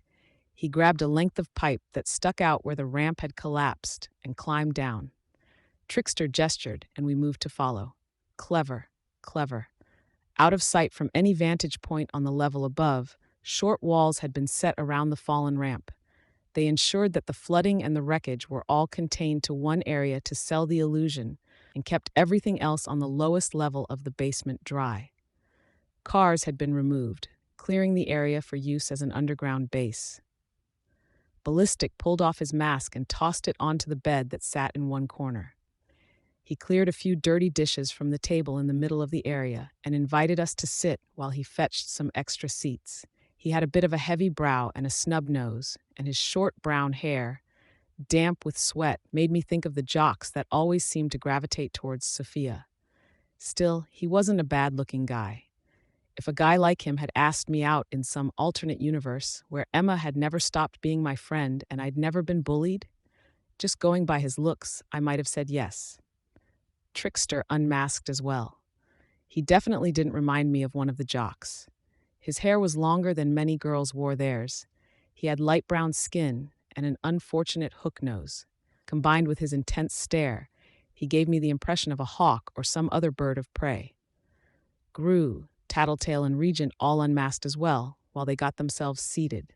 Trickster offered each of them a cigarette, then offered one to me. I turned him down, as did the others. So what are we discussing here? Sundancer asked from behind me. I turned and saw a rather attractive blonde girl with a long neck and delicate features. Her hair was expertly pinned up behind her head. I was under the impression that the Slaughterhouse Nine were pretty much unbeatable. No, Brian said. Some of them maybe, but others are as vulnerable as you or me. Thing is, Dinah told us that our odds against these bastards aren't good. Our chances of winning are pretty low, and it's pretty damn likely we'll get killed if we confront them head-on. So we don't confront them head-on, Trickster said. Feeling conspicuous as the only one with a mask on, I pulled mine off. It took me a second to adjust to the blue tint that everything had after I'd spent over an hour looking through the pale yellow lenses of my mask. I realized Trickster was setting up a laptop. He placed it at one corner of the table facing the rest of us. Oliver? I'm here, Trickster, a male voice came from the computer. Feel like patching in Noelle? Sure, she's in an okay mood, a little drowsy. I'll be right back. Trickster pressed a button on the keyboard and then turned to us. Tattletale. I'll be as quick as I can. Coyle promised he'd get you to help us, but he's taken his time introducing you to our group. The cynic in me suspects there's a reason, and the pessimist in me says that reason is that he's already figured out what you're going to tell us, and it isn't going to be pretty. Okay, Tattletale was all business. Noelle's going to ask you for help. Lie to her. Tell her you're already on it. Roll with it if she gets angry or if she gets impatient. She's sensitive. I don't know how your power works, really, but if you realize whatever it is that Coyle doesn't want us to know, don't tell Noelle. She's the one Crawler visited? I asked. Trickster nodded once. Hello? A girl's voice came from the computer. Trickster hit a key, which I assumed was to take himself off mute. He hit another combination of keys and a webcam feed snapped up to cover the screen. Noelle had long brown hair and she wore a red sweatshirt. She looked like someone who was ill. She was horribly pale. She had dark circles under her sunken eyes, and her lips were chapped. I was reminded of drug addicts in an early stage of addiction, where they were deteriorating because the drugs took a higher priority than taking care of themselves. Was Coyle drugging her too? Noelle, Trickster said, you've asked to be included more. I thought you'd be okay with this? She nodded. Left to right, we have Gru, Regent, Skitter, Bitch, and Tattletale. There wasn't a flicker of a smile or any interest on her face until she heard that last name. Tattletale? Noelle, Tattletale spoke. It's nice to finally meet you. Listen, I'm working on your situation. Coyle's filled me in on the basics, and I'm chasing down some leads. But something's come up with the Slaughterhouse 9, and everything's on hold until we can be sure they won't try to kill us in the meantime. I could see Trickster tense. Was Noelle so high-strung or desperate that she'd throw a tantrum over being asked to wait? Coyle was telling the truth, Noelle said in a small voice. You can help? Honestly, I don't know, but I'm a fucking genius when it comes to getting answers, and Coyle's got all the resources in the world. If there's help to be had, we'll give it to you. How soon before you know?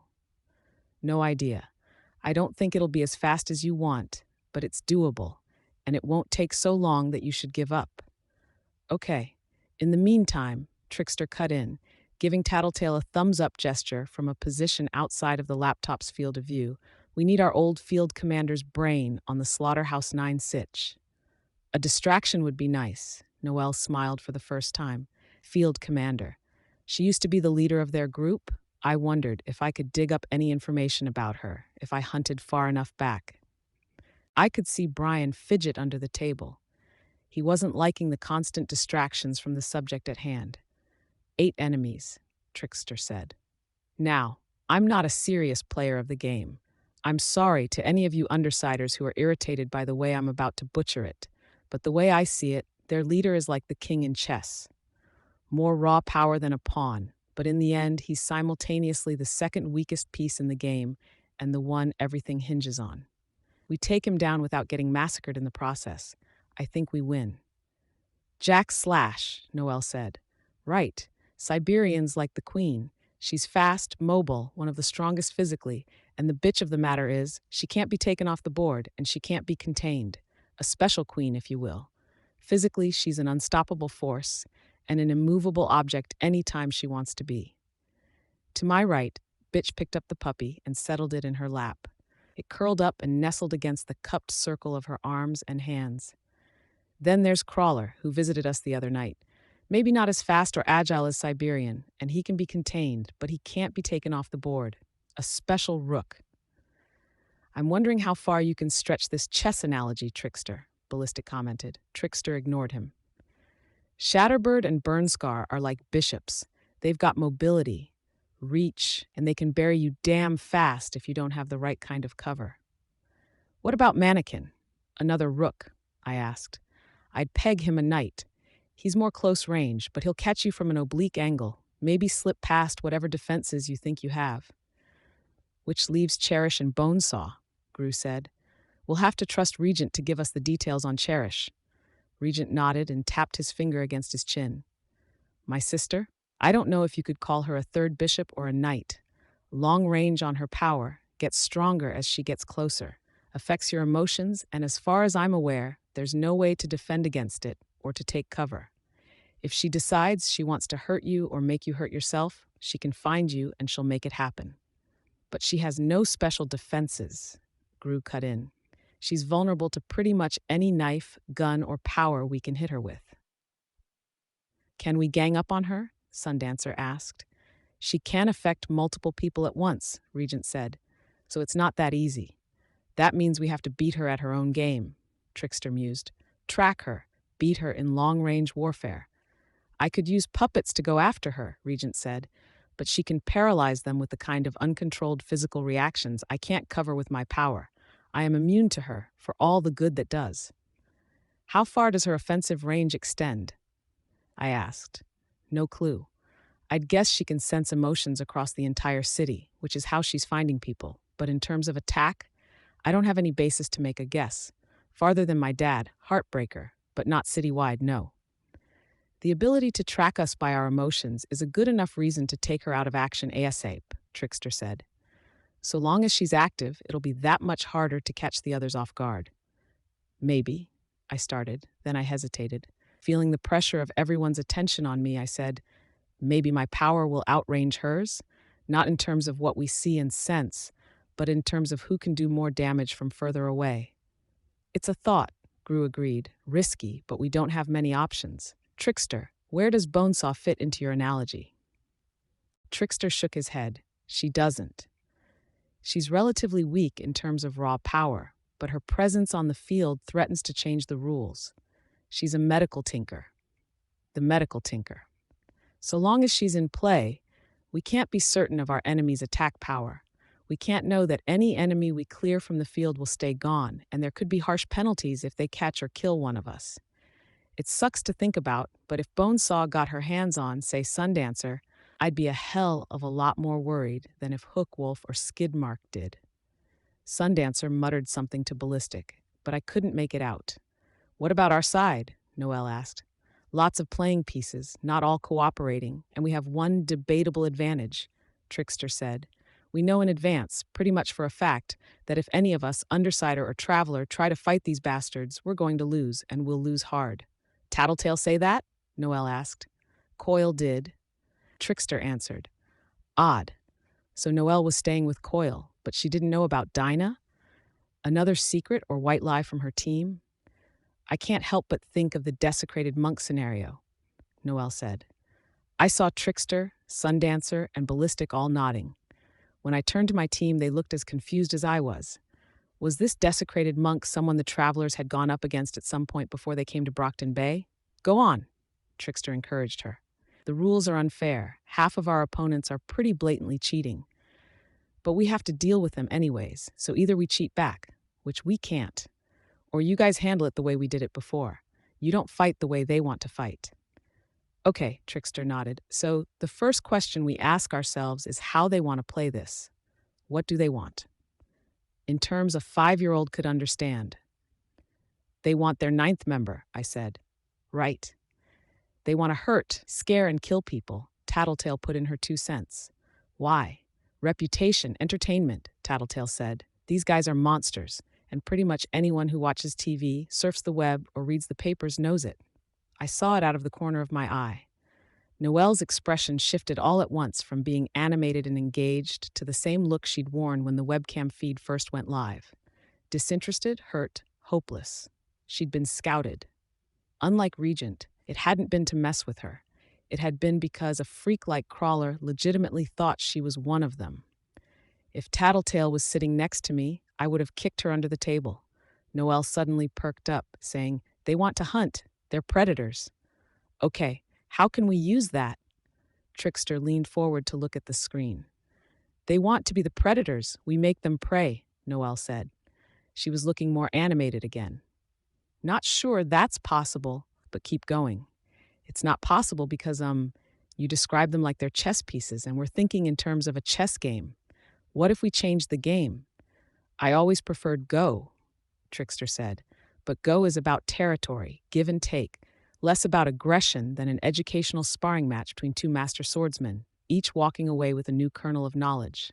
Go applies more to taking over the city than it does to this scenario. Shogi? Noel suggested. Shogi, I got her meaning almost immediately, and I wasn't alone. Tattletale, the travelers, and I all looked at Regent. Regent, Bitch, and Gru, for their parts, were left looking bewildered. Maybe you should clarify? Gru suggested. Shogi is an Eastern variant of chess, I said. Some of the pieces move a little differently, though I can't remember how. But the big difference is that there's a rule that says you can take any of the opponent's pieces you've captured and place them on the board as your own. More or less right, Trickster said. So the question becomes, Gru thought aloud, who can we beat in an indirect confrontation, capture and control? Jack, Bonesaw, I said. Gru shook his head. They know they're vulnerable. Either they'll be watching their backs or the others will watch their backs for them. Regent said, Siberian is out, and while we might theoretically be able to catch and contain Crawler or Mannequin, I don't know if we could keep them still long enough for me to use my power on them. If I can. Their bodies are different. I counted the enemies off on one hand. Leaving Cherish, Regent shook his head. She knows me, has measures in place. Burnscar and Shatterbird, I finished. The bishops, Trickster said. Easier said than done, Gru sighed. Noel's face disappeared from the webcam and a blonde boy popped up in its place. Oliver? Trickster, Genesis is waking up. She's done whatever you had her doing. Long stint, Trickster replied. She'll be groggy. That means Imp is probably done too, Gru spoke. She'll need a ride back, I finished his thought. Should leave her there for a bit as punishment for staying behind, Gru grumbled. Still, he stood and pulled on his helmet. But it's not worth the grief she'll give me. Softy. Tattletale grinned. Are you coming back? Trickster asked. How long will it be before Genesis is able to brief us on the meeting? 15, 20 minutes? Then we'll be back to finish the strategy session, Gru responded. Trickster turned to his teammates. Mind giving Noel and me a minute to talk? Sundancer and Ballistic stood. Joined by the two travelers, we made our way up the disguised ladder to the second sublevel of the parking garage. As one of the last to head up, I saw the adorable sight of Bitch managing the sleeping puppy, tucking it against her body with one arm so she could scale the ladder one-handed. As she reached the top, I could hear Sundancer cooing. It's so cute. Is it a he or a she? He. What's his name? Bastard. I'm guessing you named him? Regent asked as I reached the top and stepped down onto solid ground. I missed Bitch's response. Had she nodded? I was surprised you brought him tonight, Gru said, being remarkably delicate about the fact that Bitch had undercut any presence our group had by bringing the cute ball of fluff. It would have been better if he'd brought it up earlier, but he might have felt the same way I did about provoking Bitch before a major event when she'd been so short-tempered lately. Bitch's response was surprisingly verbose. Had to. For the first year and a half, he's going to be like a dog. Need to train him as much as I can. Get him used to me. It'll be too hard if I wait. Like a dog? I asked. In the corner of my eye, I could see Tattletale's expression change as she looked at the dog, clearly realizing something. As fast as I could turn her way to try and piece together what that was, something else got her attention. Shit, she breathed. She clutched at my arm with one hand and at Bitch's with the other, stepping back to pull us with her. Bitch pulled her arm from Tattletale's grip, looking angry at the invasion of personal space. Oh, fuck, I muttered, as I saw through the darkness to spot what Tattletale's power had noticed first. 4 of the Slaughterhouse 9 were stepping through the entrance of the parking garage. The Siberian was in the lead, her waist-length hair blowing in the wind from outside, her eyes practically glowing in the gloom. Behind her, Jack Slash held Bonesaw's hand as the young girl skipped to make it so she only walked on the yellow lines that divided the lanes. They were accompanied by a young woman who might have been 18 or so years old, who bore a striking resemblance to Alec, Cherish. None of them wore costumes. The Siberian didn't wear anything. She was as nude as the day she'd been born, her skin patterned with stripes of alabaster white and jet black. Jack Slash noticed us, and his eyes drifted around the arch that led from the parking garage to the wet outdoors. He smiled. This is not an exit. Arc 12, Plague, Part 4. This is not an exit. Kudos for the reference, Tattletale said. I try, Jack replied. He didn't say anything more, looking us over. I felt a chill as his eyes stopped on me before moving on to Regent and the travelers. Shit, shit, shit, shit. What options did we have? Running? Siberian was bound to be faster than the dogs, and none of them were big. We'd be dead before Bitch got them to grow. That was even without considering Jack's ability to cut us down from where he stood. Fight? Again, Siberian was the biggest problem. She could take all of us on and win. I suspected the only people who could really go toe-to-toe with her would be Scion, Eidolon, and the Endbringers. And even then, I wasn't sure if they would really be able to stop her. At best, Scion and Eidolon would survive and keep her from killing any civilians. The Endbringers would hold their own, but civilians obviously wouldn't be a concern. Could we escape under a cover of my bugs and Gru's darkness? I didn't think Siberian would be able to see us, and if we surprised them, ran back the way we came. What's this? Cherish asked, cutting off my train of thought. Someone thinks she's had a clever idea, a bit of hope and inspiration there. Who? Jack asked. When I looked at her with my power before, I called her the worm. She spent some time being as low on the food chain as you can get while still being able to move under her own power. As low as someone can get while still having an identity of their own. But she's realized she's poisonous, dangerous in her own unique way. She's useful, like a silkworm we harvest or an earthworm who works our gardens. She's even realized she's not alone, so long as she looks for friends among other dirty, contemptible creatures. Speaking of which, I forgot to say hi, little brother. Fuck you, Cherry. Cherish smiled and stared at me. The little worm found a nugget of self-worth. She just doesn't want to look too closely at what that nugget is made of. If she's lucky, she's one of the worms without eyes. They might be keenly aware of their environment, but they're happier blind. Poetic, Jack said. I take it Skitter is this clever worm? Yup. Skitter, Jack looked at me. You do anything and Siberian attacks, I'll attack as well.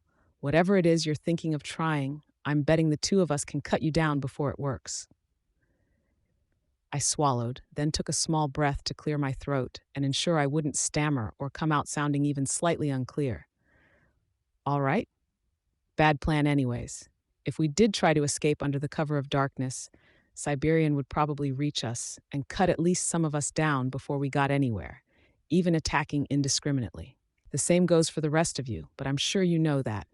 One or two of you could kill me right now, I'm sure, but you die horribly for your trouble, and I doubt any of you are that suicidal. Did he know about the role he was going to play in the end of the world? It might change his stance and self-assuredness. Jack looked at Cherish, and she gave him a small nod. He turned a winning smile towards us. How are our potential recruits doing? Recruits? Plural? Was he including Noelle? No. He would know she wasn't anywhere near here, thanks to Cherish. Bonesaw piped up. I wanted to say hi and meet the people who might be joining the family. Jack said that if I'm ready, I can tell you what my test is, except I haven't decided. Oh? Jack looked at her. I didn't know you had any ideas yet. I haven't decided, she told him, sounding annoyed at having to repeat herself. The test might be about challenging them, but I'm challenging myself too. I don't want to be boring, so I'm making myself come up with something original each time. How admirable, Jack said. And it has to be fair. What I have in mind isn't fair, and I'm worried it's too similar to the test I gave Burnscar. I need this to be fair. Why does it have to be fair? Cherish asked. Unfair world, unfair test. Because I like them both. What better way to add to our family than to have two real siblings on the team? They would fight all the time, but they'd really love each other deep down. Ha! Regent made it more of a word than an actual laugh. You really don't know the Vassal family, Munchkin. And the dog girl. I love dogs. I've seen the pictures of them, and they're beautiful. I felt a chill. All at once, Bitch's presence behind me felt ominous. She'd been picked by the 9, and even when asked, she hadn't said a thing about it. Why? And who had picked her? The members of the 9 we hadn't been able to nail down candidates for were Jack, Bonesaw, and Siberian. Siberian, I saw, was staring at Bitch. When I turned to look at Bitch out of the corner of my eye, I saw her staring right back at Siberian, unflinching, holding the sleeping puppy in her arms. If I don't make it fair, then it's like I'm picking one over the other, and I don't want to do that, Bonesaw said. You're a smart girl. You'll work it out. Jack turned to our group, where we waited in tense silence. A lot going on tonight. All these meetings, and we didn't get an invitation, almost enough to hurt our feelings. Can you blame us? Tattletale gave him a shrug. We were talking about how to kill you guys. I wasn't the only member of our group to look at her in horror. Jack laughed, a little too hard for whatever it was he'd found funny about her statement. Of course, I already knew you were plotting against us, and you knew I knew. Sure. Here is what you need to know, Regent Bitch. Each of the Nine's members get to put our recruits up to a test. Some of us always give the same test, time after time, no matter the candidate. Mannequin always asks candidates to alter themselves in a way that costs them something. Siberian waits until half the candidates have been discarded and then hunts the remainder. I hope she doesn't catch you. Bonesaw sounded disturbingly earnest as she spoke. There's no meat left for me to work with after she's done. As for me, Jack said, I tend to go last, when all the others have offered their tests and only one or two are left. I like to mix things up, and unlike our dear Bonesaw, I have no interest in playing fair. And if we fail? Regent asked. We die? No, Jack smiled. Nobody passes every test, and the punishment for failing a test is up to the individual who assigned it. Sometimes death, yes, sometimes something different, but it's always worse. What did my sister do for her tests? Regent asked. Hey, Bonesaw raised her voice, stabbing a finger in his direction. No cheating. Bonesaw wasn't the only one he'd irritated. Cherish glared at him. Not cheating, Regent said. Call it idle curiosity. My sister got me in this mess. I figure it would be nice to hear what she had to go through. You don't even have to spoil the answers. I can agree not to copy anything she did. Jack laughed. Ah, adding to the challenge? Fair. She killed Hatchet Face. Crawler took that as his test completed in advance. Didn't think of her as worth his time. Little Bonesaw, for her test, designed a parasite that would stay in her system for 48 hours and strip her of her powers for as long as it remained. Because it's not fair that Hatchet Face didn't get to give his test, and I wanted to break her out of her rut, so I made it so the parasite's effects would be permanent if she didn't drink lots of blood. Of course, Jack tapped the heel of his hand against his forehead. That was an interesting little twist. Of course, you didn't tell her how much she needed to drink, or if a certain species counted. Well, it broke her stride, didn't it? Siberian went after her, starting on day 2 of Bonesaw's parasitic infection. 3 days and 3 nights of cat and mouse. To her credit, she did very well. It came down to a hair. Another 10 minutes, and Siberian might have caught her a third time. A dark look passed over Cherish's face. Shatterbird likes the psychological tests, and she was in a hell of a mood after Cherish nominated herself for the team. Our Cherry didn't have 5 minutes to rest before Shatterbird drove her into a room and sealed her in. No food, no light, barely any water. The room was empty, but for one glass shard, always edging towards her, ready to prick, cut, slice, and stab the second she stopped, the moment she tried to rest. I shivered. Jack hadn't said how long that lasted, but after 3 days and 3 nights without sleep, even a few hours like that would have been nightmarish. There was a clue there, too. Credit to Regent for getting Jack to let it slip. Shatterbird had more offensive range than Cherish if she was able to trap the girl and use the shard without getting affected in retaliation. It wasn't much, but it was a tidbit of information, a piece for the puzzle. Burnscar's test, she failed. Afraid I'm not spoiling that one. Doesn't have the same impact if you know it's coming. That left only 2 tests for her to pass. Go on, show them. Cherish glared at Jack. Show them, he said. There weren't any hints of a threat or any anger in his tone, but she obeyed anyways. She turned her back to us, grabbed the bottom of her shirt, and pulled it off. Mannequin demands that a candidate changes themselves, and that it be hard. Having just faced the punishment Burnscar gave for failing her test, Cherish wasn't about to pay his. The tattoo stretched from beneath the waist of her low-rise jeans and up the length of her back. The centerpiece was a large, festering heart, done as realistically as any tattoo I'd ever seen. It was all in shades of green, covered with ulcers, sores, patches of rot, and live maggots. The surrounding tattoos gave the appearance of torn skin, revealing the bone and organs beneath, rats and roaches lurking behind ribs and atop her kidneys. Framing the entire thing were words, not done in any elaborate script, but in scrawled letters that looked like they'd been carved into a surface with knives. Epithets and invectives. She told the artist to make it so ugly she'd want to kill them. If she didn't, she promised to kill their loved ones and then kill them. Took 6 artists in total, inspired. Cherish looked over one tattooed shoulder to fix Jack with a stare. It was then that I noticed 2 things. The first became clear as her skin stretched. There was depth to the tattoos that you didn't get with a 2-dimensional image. Her skin had been scarred and flensed to raise edges and give the images and words a permanence that simple ink wouldn't have. The second thing I noticed was her eyes. It was like a light had gone out inside her, just standing there with that tattoo exposed. "That was the hard one for you, wasn't it?" Jack smiled. "Even as tired, scared, hurt, and desperate as you were after the other 5 tests, it was when you willingly defaced that young, unblemished body of yours that a little something inside of you broke, and you began thinking of yourself as one of us. Liminality." "What was your test, Jack?" Regent asked. I couldn't tell if he was glad to know his sister suffered or sad for her. Oh, I knew it would be almost impossible to top Mannequin's test.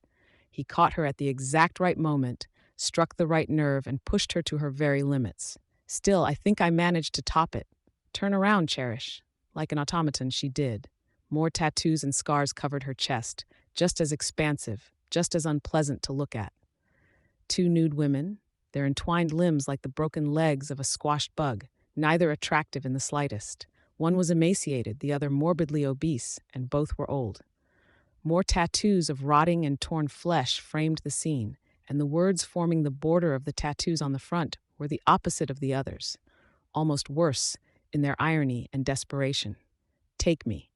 Please desire me. Want me," and more vulgar variations of the same. I made her do the other 6 tests all over again. I even brought back Hatchet Face for Crawler's test again. Bonesaw grinned. No surprise attack that time. That was one of the 3 tests she failed in round 2. I was so proud of him. Seeing Cherish's shoulders draw together, her expression darken as memories came to mind, the ugly tattoos that guaranteed she would never be able to leave this behind and get a completely fresh start, never have a boy look at her body and just be hungry for her. I had to look away. I knew she was the worst sort of person. I just didn't know how much of that came before the tests. "Well, sis," Regent said, "I thought you were running headlong into a fate worse than death. I stand corrected. You're already there, and you did it to yourself." She pulled on her shirt and snarled. "This is the part where I'd threatened to kill you, except they are going to do it so much better than I ever could." "Can't do it yourself," Tattletale cut in. "Why do you have to rely on them?" Cherish's eyes narrowed. "You're trying something. I feel smugness from you, too much confidence for where you're standing." Jack smiled and caught the hairs of his beard between his thumb and index finger. "Oh, I'm still interested to hear your answer to her question." "Fuck that. You're getting predictable, old man. You want to keep things amusing for yourself. You know you're as smart as anyone else in the room, so you take the hard road so it won't be too easy. Why not have Siberian eat her? Can't you imagine the looks on her friends' faces when they can't do a thing to save her? I bet it'd light a fire under their asses, rev them up for the tests. Maybe they'll even throw themselves headlong into it to spare the rest." "Now who's trying something?" Tattletale asked. "She's trying to manipulate you." Jack frowned and yanked out the hairs of his beard he was holding.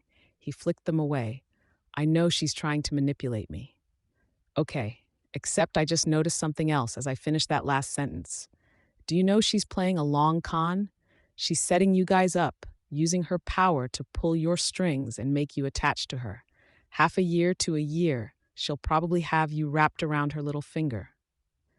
A slow smile spread across Tattletale's face. I could see Cherish's expression change from anger and irritation to wide-eyed horror. Jack pinched the bridge of his nose, looking down, and I could just barely hear him mutter the word, "disappointing." "It was probably her plan from the start," Tattletale said. "She—" All at once, Tattletale stopped talking, and I was blind. In that same instant, something slapped against the fabric of my mask. Wet. I could taste it against the fabric of my mask. Salty sweet, with a faint metallic taste. "You fucking bastard!" Gru shouted, his voice distorted by his power. Blood. I hurried to wipe it from the lens of my mask. Everything I saw was obscured by the streaks that remained, almost black in the light. Tattletale lay on the ground a little in front of me. Both Regent and Sundancer crouched at her side. So much blood, covering her face and Regent and Sundancer's hands. Jack toyed with the knife in his hands, while Siberian stood between him and the rest of our group, her eyes primarily on ballistic. Jack paced back and forth, 2 or 3 steps at a time, gesticulating with his knife. I was looking forward to Cherish's attempt. Bonesaw and I even had a plan in mind. I wanted to see what she did, how she worked around Siberian's immunity to her power. Then the safeguards Bonesaw implanted in us would have kicked in and released us from her thrall. And oh, the look on her face. To have seen that would have been so very worth all the trouble, and that girl just spoiled it all. "You know," Cherish said, shell-shocked. "Clearly. But my power, I didn't sense anything as far as your planning, your emotional networking, or I dropped onto my knees so fast it hurt, and immediately began trying to help Tattletale, and Regent gave me the space, allowing me to take over. Jack had cut her from her mouth to the edge of her jaw. It had parted the skin at the corner of her mouth. I must have been directly in the line of fire for the resulting blood spray. How was I supposed to put pressure on a wound like this? Jack was getting heated, talking mostly to himself. That was the whole point, to see how long we could go without tipping her off. Bonesaw helped with some surgery, even some artificial neural connections that Cherish wouldn't be able to see. So much work and preparation ruined. Cherish started, then stopped before she could finish the sentence. Trying again, she asked, "What are you going to do with me?" "Not a pressing concern," Jack said, as if realizing she was there. My power crackled at the edge of my consciousness. I had to suppress it before I gave them another excuse to attack us. The majority of my attention was on Tattletale, on Lisa. I used my fingers to scrape as much of the blood out of her mouth and throat as possible, then adjusted the angle of her head so any further blood would flow down the side of her face or out of her mouth. The fabric of my gloves afforded more traction than fingertips would have, but the amount of blood made everything slick to the point that I couldn't be sure of what I was holding. I had one hand inside her mouth, her teeth hard against my knuckles, my other hand pressing down from above to sandwich it and press everything as closed as I could get it. She roused herself enough to pull away, no doubt because I was pulling the tear at the corner of her mouth open. "Hold her head, Regent, don't let her pull away. And cloth," I said, my voice small, "need some kind of cloth to absorb the blood." First aid classes hadn't prepared me for this. There was a tearing sound, and Regent handed me a strip of cloth. I fumbled to put it into place at the corner of her mouth, where the bleeding was worse, then applied the rest along the cut. The white cloth turned totally crimson in a second. "More," I said, keeping my voice quiet so it wouldn't carry to the members of the 9 that were standing nearby. "I wouldn't bother," Jack said. "A wound like that, she'll die of blood loss before you can do anything." "You asshole," Gru growled. "You really shouldn't swear," Bonesaw said. "It's crude. If you agree to be good, maybe I could fix her for you. Oh, and since her cheek's already cut, I could change it around so her teeth are on the outside and she wouldn't have all that skin and flesh just getting in the way. And I could make it really artistic and beautiful and change her tongue so she can make all of the speech sounds you'd normally need lips to make, like pa, ba, ma, wa, va." Regent handed me more cloth, and I wadded it into place. Tattletale wasn't really moving, and I couldn't be sure if it was because of the amount of blood she had already lost or just because it hurt too much. I saw a flicker of light as Jack flicked his knife out, tossed it into the air, and then caught the blade tip between his middle finger and the nail of his index finger. He snapped it around so he gripped the handle. "I suppose I should get around to the purpose of our meeting you here, Regent and bitch. Unless you want to pose your test to them, Bonesaw?" "No. Let me think about it for a little while." "All right. Well, It wouldn't do if our candidates died before we even got around to the tests. So I came to offer you two a warning. Two warnings, as it happens, for each of you. Why couldn't he stop talking so we could take Tattletale somewhere where she could get the help she needed? My hands were already cramping from trying to maintain pressure and the awkward angle that resulted from the way I had her head tilted. Two of the candidates we chose are heroes, for lack of a better word, and Cherish reported that we may have trouble bringing them in close enough to introduce them to the tests. Our dear Bonesaw has devised an incentive to encourage their cooperation. Bonesaw reached into her pocket and withdrew a small vial. I felt Tattletale tense and looked down. She was staring at the vial. Biological warfare? Gru asked. Naturally. What does it do? Just in case all of our candidates fail to play along, I would strongly advise you to stick to bottled water. No filtered water, no rainwater, none of that, not unless you're feeling brave. Just to be on the safe side, avoid getting your injuries wet as well. And the second warning? I asked. I wanted him to finish. In. Jack pulled out a pocket watch on a chain. T minus 34 minutes. Shatterbird is going to sing loud enough for much of the city to hear her. She wants to make it known to everyone in Brockton Bay that we're here. And since there's no need to maintain surprise with our potential members, I said she should. With this in mind, you would be well advised to stay away from anything made of glass or any beaches, and be sure to put away anything in your pockets with a screen. Dad, the people in my territory, I had to warn them, but I looked down at Tattletale and felt paralyzed. That's the meat and bones of it, Jack smiled. It was nice to meet you two. I felt Tattletale move. Her hand was fumbling at her belt. Was she going for the gun in the largest pouch? No. A pouch near there, just as long but thinner. Sundancer, I hissed. Help her. Sundancer did. There were pens in the pouch. Help her find the paper, I said. Jack and his team had wrapped up and were walking away. It was a notepad barely larger than a pad of Post-its. Tattletale took the pen that Sundancer held for her, clasping it in a closed fist. She scrawled out one word. Deal. Then she looked up at me, her eyes wide. No, I whispered. We have to get you help, and I have to go warn. She stabbed at me with the pen and clenched her teeth against the back of my hand, which must have caused her incredible pain.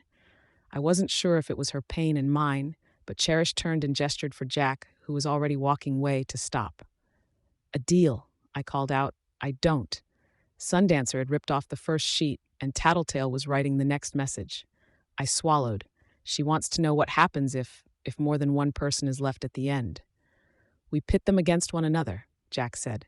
The next word, I could barely make it out. Game. I think she wants to play a game? Tattletale gave me a single, slow blink of confirmation. She was writing more. A game? Jack asked. I couldn't make sense of it. If there are more half left at end. 1 second, I said. Sundancer ripped off another sheet. This was excruciatingly slow, trying to parse her shorthand and follow her line of thought. Tests. If there's more than half of the candidates left at the end of the tests, we win. You leave with volunteer, you could leave with whoever wants to join. But you leave. You expect that half of the candidates could pass the tests? I'm intrigued. I don't think it's possible, but I'm intrigued. Brockton Bay has its share of badasses, Jack, I said, my voice hard with repressed outrage. I don't see what we get out of it. Tattletale had dropped the pen. It was up to me to pick up the slack. It's a challenge, a game, changing the routine. We can do whatever we need to keep as many candidates alive as we can. You guys, do what you do. It keeps things interesting. My eyes fell on Bonesaw. And maybe it keeps things fair? Seconds passed. I felt the tension ratcheting up another notch with each beat of my heart. Every moment that passed was one step closer to Tattletale bleeding out, or to Shatterbird using her power.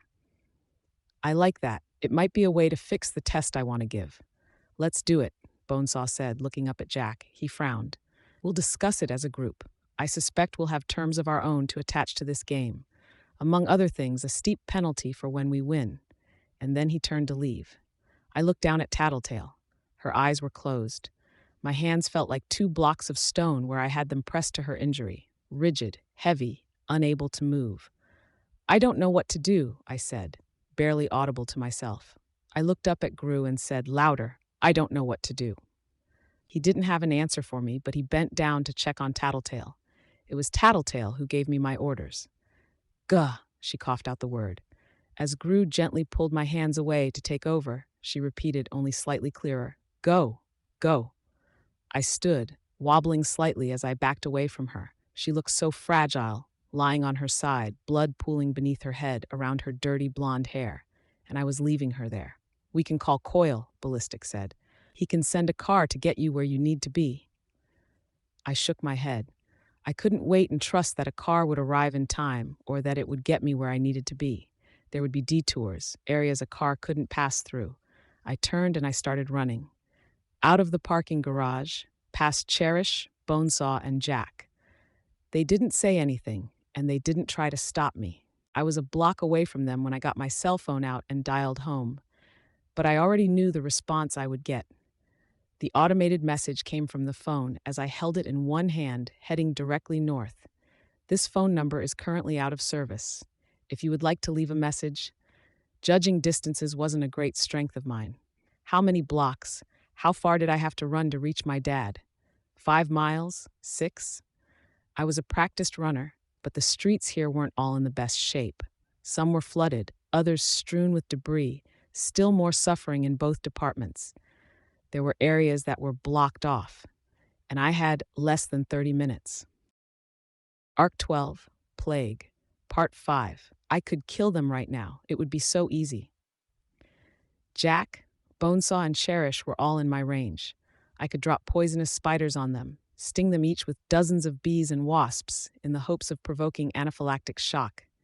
It would be easy, and I might save the world by doing it. I'd get revenge for the countless people they'd murdered, for their attacking Tattletale, and maybe even save hundreds of people's lives by distracting Shatterbird.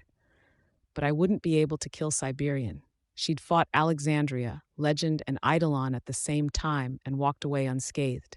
She hadn't been able to hurt them due to her inability to fly, but she'd still survived. If I attacked Jack, she would come after me, and I'd probably die.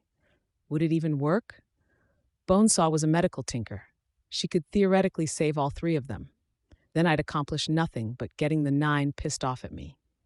If it was just my life at stake, a part of me hoped I might do it anyways. But it wasn't. Others would pay the price if I got away from Siberian, and maybe even if I didn't. Even if I escaped and Siberian didn't get her hands on any of us, the added distraction and detours that came with evading her would probably mean I couldn't make it to my dad in time. And if I did die, Dinah might never go free. Which only led to the greater question. Would I be willing to trade 10 lives for the hundreds or thousands those members of the Slaughterhouse 9 might potentially kill if they walked away here? The billions, if Dinah's prediction about Jack came true? I remembered what Brian had said back when we'd found out about Dinah. The choices we made in terms of who we tried to save, those we cared about versus complete strangers. I'd rebelled at the idea of people abandoning people to their fates simply because they didn't know them and weren't connected to them in any meaningful way. But now that I faced having to make the call and decide if my life and the lives of just about everyone I cared about were worth less than everyone else's, it didn't seem so black and white. The decision to attack and kill Jack and potentially sacrifice our lives in the process wasn't binary, I told myself. It wasn't limited to 2 options. I would try to save the people I could tonight. Then our teams could collectively prepare to do something about Jack and the other 9 after we were all ready to defend ourselves. As much as a small part of me wanted to make the heroic sacrifice, I couldn't throw away my life for the mere chance to kill him, and I definitely couldn't throw away the lives of others. The inch-deep water splashed as I ran, my feet already sore from the impacts against the pavement. The soft soles of my costumed feet made me quieter when I walked, but it wasn't fit for running. How much of my decision just now had been because I didn't want to kill a man? I was indirectly responsible for the deaths of others. I'd looked at the information on the capes who died during Leviathan's attack and found Chubster, the fat man I'd failed to save. Innumerable others had died because we hadn't been able to stop Bakuda, giving her the chance to attack the city, killing 43 people and inflicting horrific injuries on dozens more in the process. When Thomas, the man from the merchants, had been bleeding to death, I'd given the order to leave him there to die. There were others, too, I was sure. A part of me was horrified that I couldn't even keep track of it all. At the very same time, another part of me was just as horrified at the idea that I might not have the ability to pull the trigger, to deliver the venomous payload, or drive the knife home. So much could hinge on that. I shook my head. No, I didn't want to dwell on the subject of murder. I had to save people. The upper downtown area had no power, and it was just warm enough that people had their windows open to get some reprieve from the heat. That made it easier. I sent some bugs into every open window, using the roaches and flies that were already present when possible. How many people did I have to reach? The buildings here were anywhere from 6 to 12 floors, and there were anywhere from 1 to 6 apartments to a floor.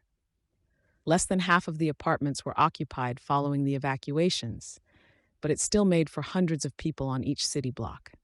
I didn't slow my pace as I worked. Bugs swept over the surfaces of rooms for any smooth surfaces that indicated glass or mirrors. I checked bedside tables for eyeglasses and alarm clocks. If I found glass, a bed positioned too close to a window or mirror, something potentially dangerous on the bedside table, or if there were enough attack bugs around, I attacked the residents. The bugs bit, stung, or momentarily smothered them, covering their noses and mouths, waking them, hundreds of people at a time. It dawned on me as worked through each bedroom in each apartment. I doubted there were 5 other people in the world, cape or not, who could multitask like I was. It had to be a side benefit of my power. My consciousness divided 100 ways. Problem solving, performing complex tasks for 100 different scenarios at once. Once each person was awake, I had to warn them. But that wasn't simple. Apartments without power didn't have light either.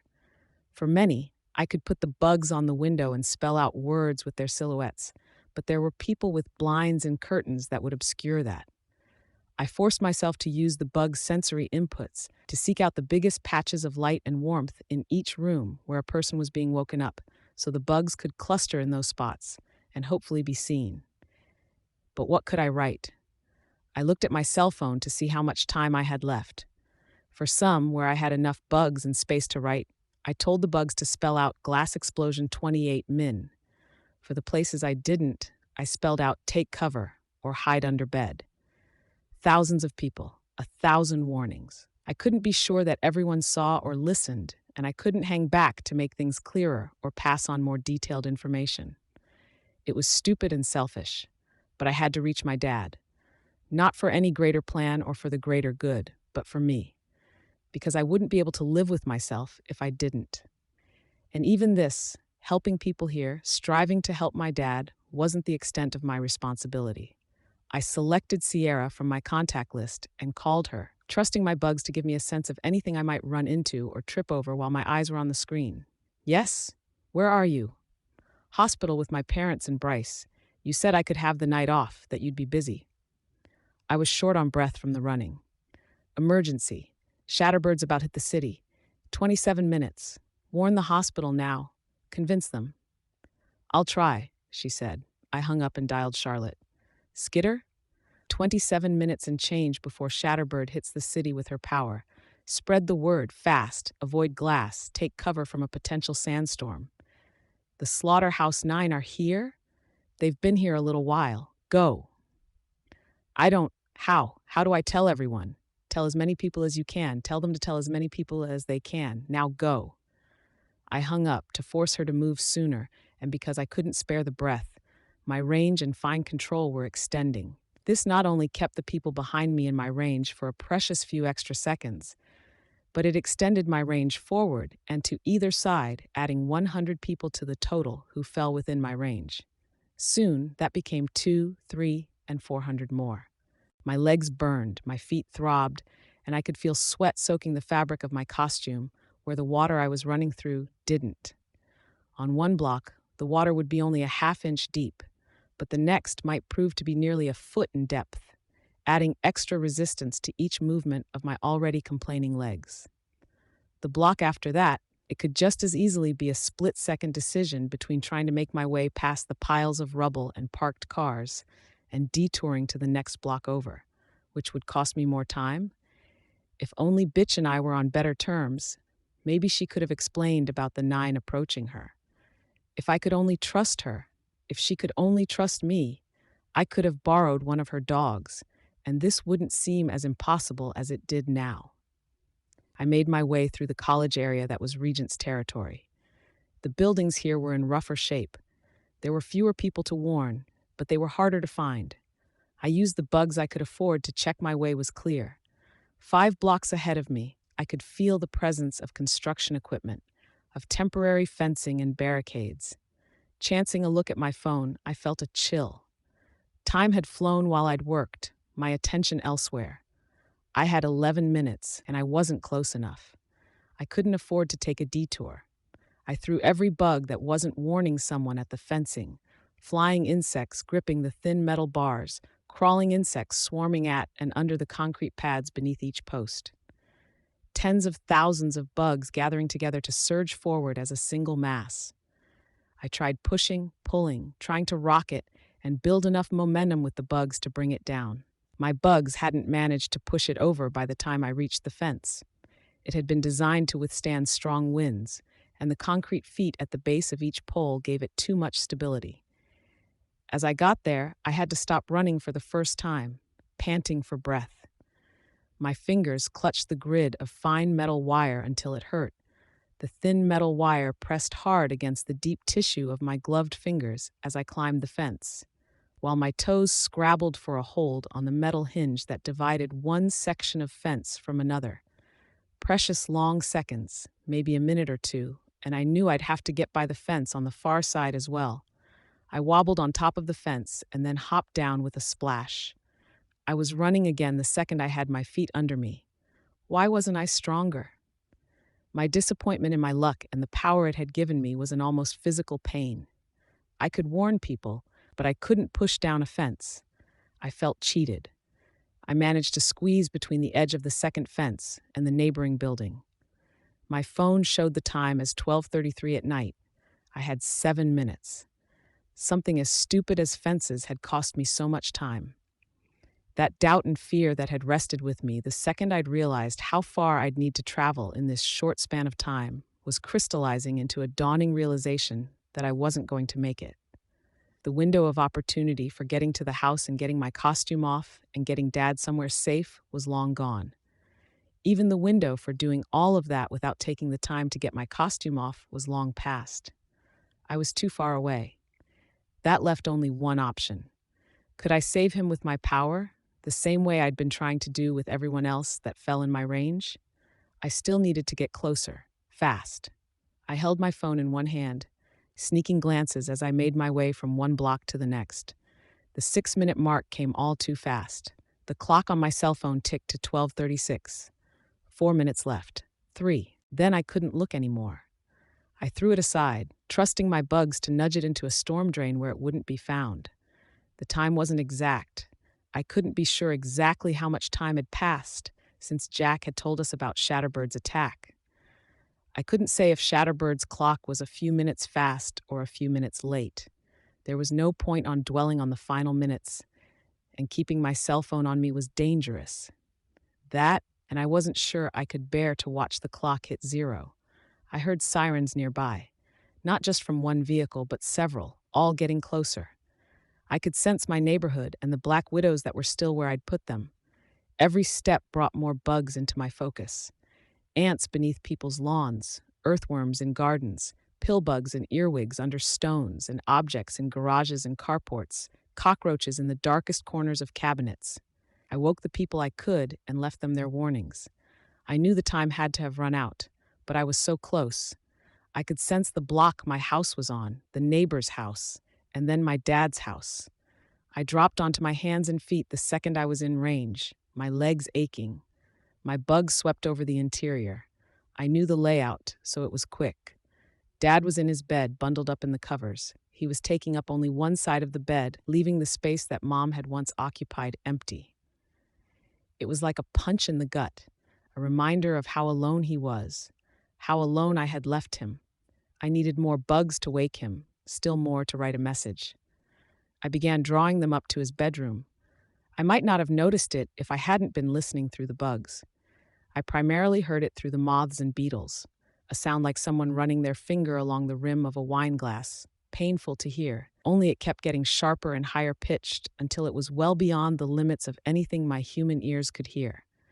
It was coming from the windows. There were enough bugs in place to wake up my dad. I could have disturbed him from his sleep, but would he react fast enough to any message I left? Or would he sit up and put his head and upper body in harm's way of the windows? I couldn't risk it. Instead, I took the bugs near him and threw them against his alarm clock, a miniaturized version of what I had attempted to do with the temporary fence. It was thin, a tilted capital L shape with a digital display. I pulled my knees up against my face and my hands up around the back of my head to shield myself where my mask didn't have coverage. The alarm clock was in the midst of tipping over when Shatterbird used her power.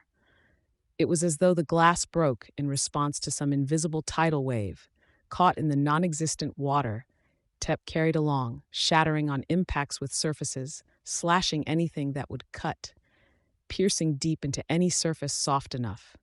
I could feel it roll past me, south to north, loud. The sound seemed to come a second later, like the sonic boom following a jet. I'd halfway expected a boom, but it sounded more like a heavy impact, as loud and powerful as a bullet the size of the moon striking the city, followed by the sound of trillions of glass shards simultaneously falling like rain across the cityscape. There was a cloud to the east, where the beaches were, reaching up to the cloud level, like some pale wall. The moment I was sure it was over, I was on my feet, running around the back to the kitchen door. I tore off my mask as I made my way there, and some bugs helped guide my hand to the latch as I reached through the broken window of the kitchen door and opened it. I tore at the straps connecting my armor to my back as I ran upstairs, taking the steps two at a time, pulled the zipper down as I ran down the hallway. Getting my arms free of the sleeves, I tied the inside-out arms around my waist. It wasn't nearly enough to seriously hide my costumed identity, but I wasn't about to delay for another second. I pulled open his bedroom door and hurried to his side, glass crunching under my feet. I gingerly peeled away the layers of blankets that had draped over my dad as he was thrown from the bed. So much blood. 2/3 of his face was covered in blood that looked more black than red in the gloom. Darker lines marked where the blood was welling from. Cuts across the side of his head, the edge of his forehead, his temple and cheek. His ear had been almost cut in half. There was a rattling from the window. I looked and saw strips of shredded duct tape. It looked like the tape had been taped around the edges, then taped in an asterisk-like pattern. He'd taken my warning seriously. I investigated further. More blood at the back of his head. Had the glass penetrated into his brain? No. I could feel the edges of the glass. It had stopped at his skull, maybe splintered under the surface of his skin. I had no way of telling. His hands fumbled blindly for my wrists, seized them. He couldn't see me with the blood in his eyes. That fact didn't make me happy or relieved in the slightest. However, it might have kept him from discovering my costumed identity. "Taylor, I'm here. Don't move too much. I'm going to see what I can do." "Are you okay?" "Not even scratched." I could see him sagging with relief. "You were right," he said. He tried to stand, and I pushed him back down. "Stay still," I said. "At least until we can be sure there's nothing more serious." "Right," he mumbled. "You took that first aid class." More glass had penetrated his blankets and sheets. There were holes in his back, his arm and shoulder. All bled, but none seemed to have hit any arteries, gushing or releasing copious amounts of blood. It was still far more blood loss than I would have liked. His undershirt was turning crimson. I climbed over him, glass stabbing my palm as I put a hand on the ground for balance. I wanted a closer look at his back. Had anything hit his spine? Fuck. There was one hole close to the spine, around the same distance down as his belly button. "Can you move your toes?" There was a pause. "Yes." I breathed a sigh of relief. "Then the next biggest issue is possible internal bleeding. We need to get you to a hospital." "They hit the entire city?" "I think so," I told him.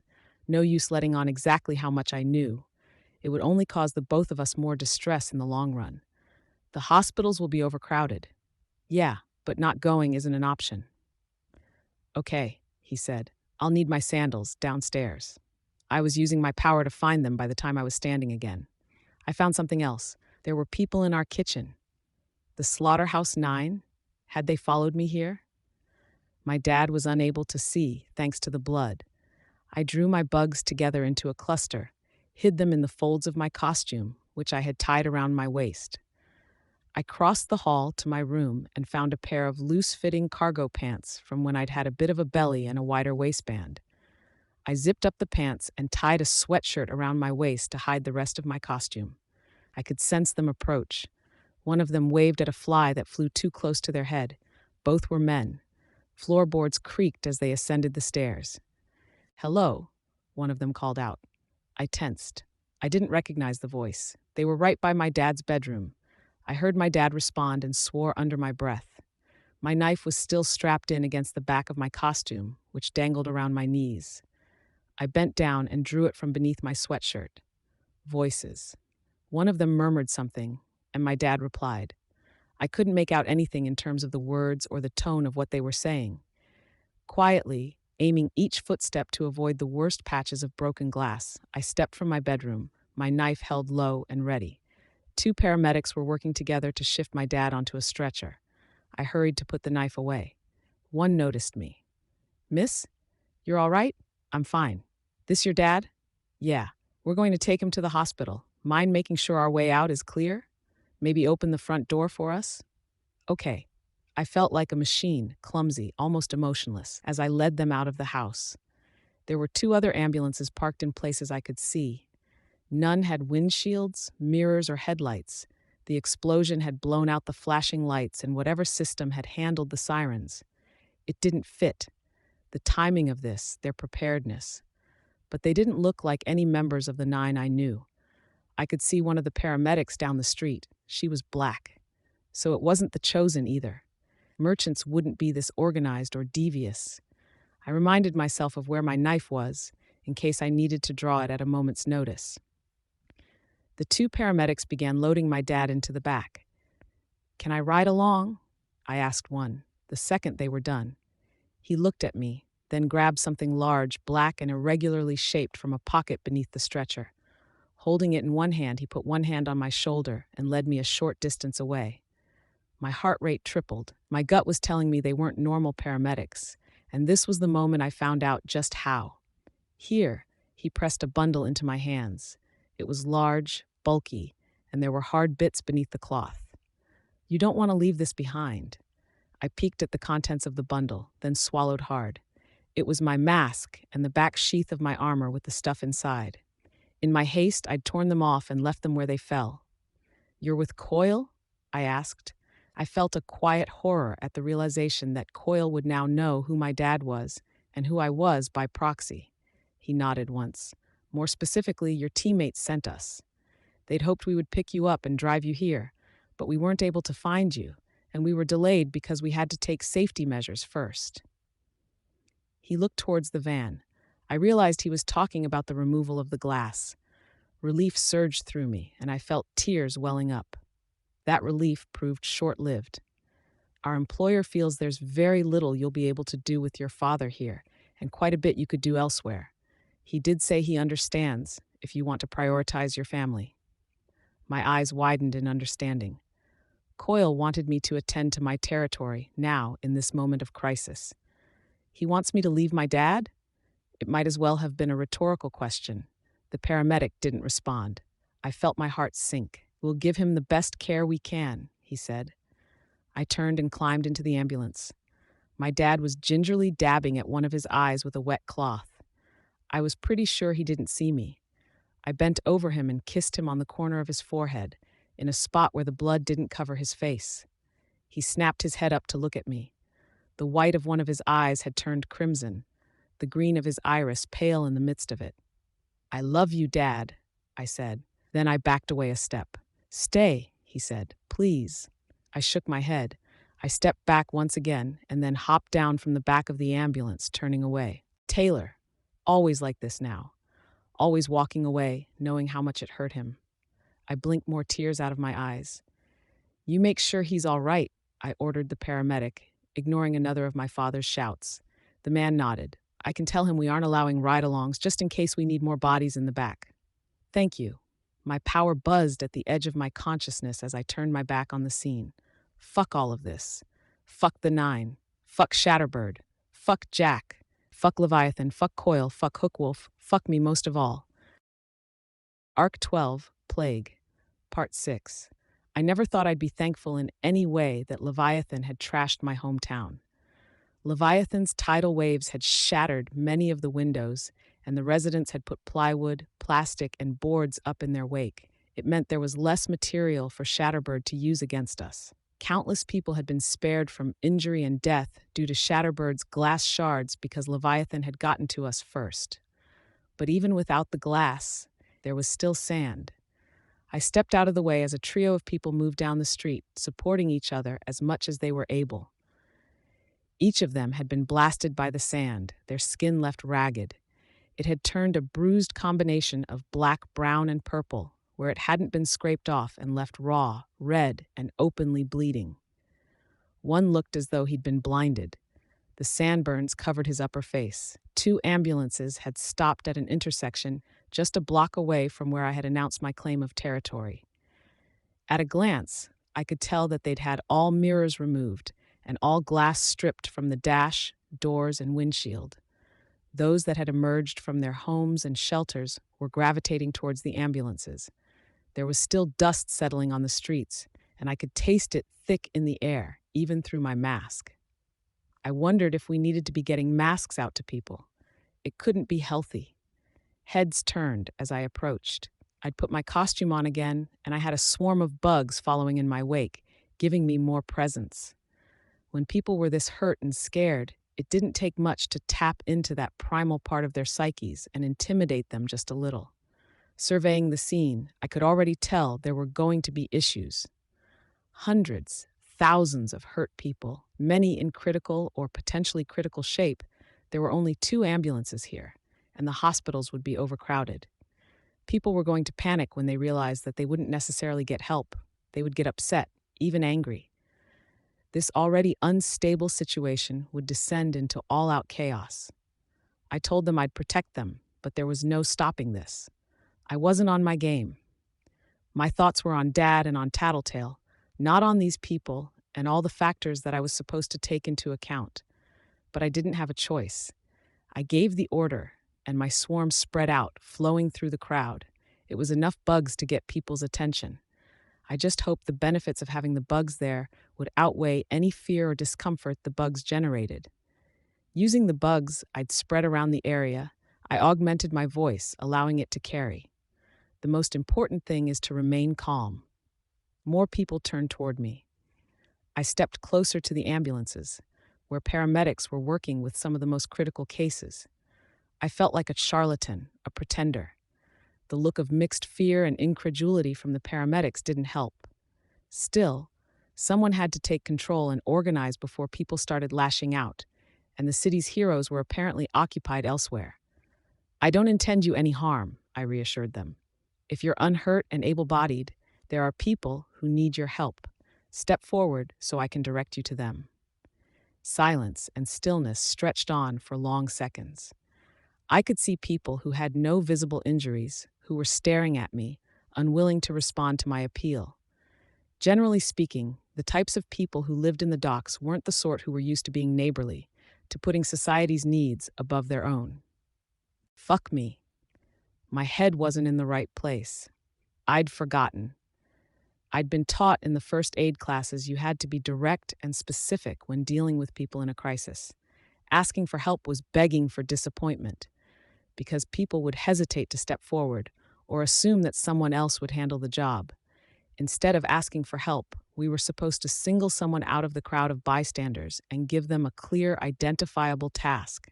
Something along the lines of, "You in the red shirt, call 911. And now that I'd fucked that up, I'd entrenched them. The status quo was now quickly becoming not listening to the supervillain, and it would be twice as hard to get them to go against the rest of the herd. which left me three unpleasant options. The first option was that I could abandon that plan, look weak, and lose standing in the eyes of everyone present. Alternately, I could speak up again, appeal to their humanity, beg, plead, demand, praying all the while for someone to come forward. That was the second choice, and it would make me look even worse to everyone watching, with only a minuscule chance of success.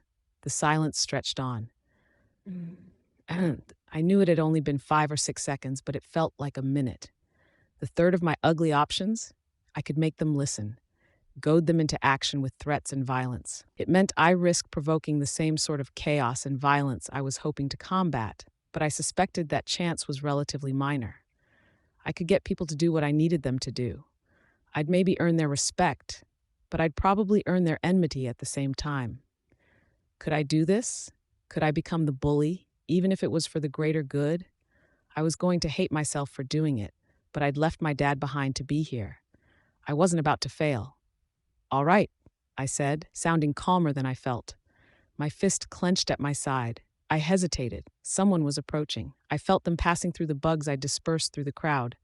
"Charlotte, you're not wearing your mask," I said, the second she was close enough to hear me, my voice quiet. "Or the paper cube. The cube got crushed when I was helping someone. I was glad you didn't use your power," she said. Then, loud enough that some people nearby could hear her, she asked me, "What can I do?" I owe her one hell of a favor. I'd had my bugs sweeping through nearby buildings since I'd arrived. I hadn't really stopped, even after I got home. I had found several of the wounded. A man lying prone, two kids huddled near their mother. The mother's face was sticky with blood, her breathing quick. The children were bleeding too. I could sense a man stumbling blindly through what had been his home, hands to his face. I almost sent her after the blind man, but reconsidered. I pointed at a warehouse and spoke loud enough for others to hear. "There's a woman and two little kids in there. You won't be able to help them alone," which was a large part of why I had chosen them. I spotted a 20-something guy with an impressive bushy beard and no shirt, aside from one cut on his stomach and some smaller patches of shredded skin where the sand had caught him in the back. He seemed to be in okay shape. "You, help her." He looked at the older woman beside him. His mother? She was clearly hurt and had the remains of 2 or 3 white t-shirts bundled around her arm. It was clear the limb had been caught by the sand. It looked like a mummy's arm, only bloody. Anticipating an excuse on his part, I pointing to the nearest group of injured and told him, "They'll look after her. There are people who need you more. 2nd floor, go." He looked at his mother, and the look she gave him was answer enough. He helped her hobble over to the group of people I'd indicated, leaving her in their care, and joined Charlotte in running for the warehouse where the woman and kids were. Now I just had to keep my momentum. "You and your friend," I spoke to a middle-aged guy and his buddy. "There's a guy slowly bleeding out in the factory there. Go help him." The second that passed before they moved to obey left my heart pounding. I turned to the next person and stopped. He was one of the few people with actual bandages on his wounds, and he stood near his family. Even with the gauze pad strapped to his face, I recognized him from earlier. Or, to be specific, I recognized the little boy RJ, and I knew this man as his father, patriarch of the rat-infested house from early in the day. "There's a blinded man in the brick building over there," I told him, facing him squarely. "Go help him." "Why?" He challenged me, his voice gruff, his gaze hard. "I'm hurt. If I go, I'm going to miss my turn with the ambulances." Asshole. There wasn't even a shred of gratitude for what I'd done to help him and his family, and he didn't even seem to need his turn at the ambulance that badly either. I had to resist the urge to hit him or set my bugs on him. Worse, I couldn't help but feel like he was seeing through the image I was trying to portray, seeing the girl behind the mask who was just trying to pretend she knew what she was doing. I turned to the next person, a solidly built woman with scratches and the sandburns I was quickly coming to recognize all over her face. She had even taped half of a sanitary pad over one eye. It wasn't my brightest move, but I asked her, "Are you going to whine like a little girl, too, if I ask you to help someone?" She smiled a little and shook her head. "Good. Go. Left side of the building." He's blind and there's nobody else there to help. I think he might have inhaled sand. He's coughing pretty violently. Don't push him to move too fast or too much. Take your time walking him back if the bleeding isn't too severe." She obeyed, moving off with a powerful stride. When I looked, RJ's dad was gone. He was stomping off toward the ambulances, keeping the crowd between us, dragging his wife at his side with RJ, hurrying to keep up. Knowing how angry he was, I had to hope he wasn't the type to take out his anger on his family. I didn't want to be indirectly responsible for their pain. There were more people to pick out of the crowd, more orders to give. It was all about setting them up so that refusal made them look bad, both to themselves and to others. Social pressure. By the time I'd sent 2 more groups, some of the others were coming back to be directed to the next few injured. I gave them their orders, which only raised the greater problem. How were we supposed to handle these people who were hurt and waiting their turn? They were scared and restless. That unease bled over into their friends, families, and maybe their neighbors, who were scared for themselves and the people they cared about. Already they were gathering around the ambulances, pleading for help from too small a group of people who had their hands full saving others' lives. Some were simply asking the paramedics for advice while keeping a respectful distance. Others were demanding assistance because they felt their loved ones were more important than whoever was getting care or attention at that moment. The paramedics couldn't answer everyone. People in this area formed closely knit packs. They would step up to defend the people they cared about far more quickly and easily than they had with my appeal to help strangers just minutes ago. I didn't trust them to remain peaceful if this kept up. What the hell was I supposed to do with them? As lost as I felt in that moment, I managed to look calm. My bugs gave me an awareness of the situation, and my eyes swept over the scene to get a sense of the mood and what people were doing. I spotted a mother picking at one of her son's wounds, and I realized what she was doing. I hurried to stop her. "What are you doing?" Riding the highs and the lows of emotion from the past hour or two, I might have come across sounding angrier than I was. She quailed just a bit. "He has glass in his arm." He did. There were slivers of glass no longer than the nub of lead in an old-fashioned pencil sticking out of his cuts. "Those are probably okay to remove," I told her, "but avoid disturbing any close to the arteries, here, here, and here." "He doesn't have cuts there." "Good," I told her. "But you should know for later, for when you're helping others." She pointed at her leg. Sand had flayed the skin of her foot and calf and turned the muscle a dirty brown color. "I can't really walk." "You won't need to." A plan was coalescing in my mind, a way to give people something to do and give them some indication they'd eventually get help. The problem was, I needed materials to carry this out, and there wasn't much nearby. It meant I had to get the materials from my lair. I wasn't willing to leave for any length of time, though, and I didn't want to spare Charlotte either. I had to use my bugs. That wasn't so simple when the things I was retrieving weren't small. I had a box of pens and markers in my room for sketching out the costume designs. I also had first aid kits in my bedside table upstairs and in the bathroom on the ground floor.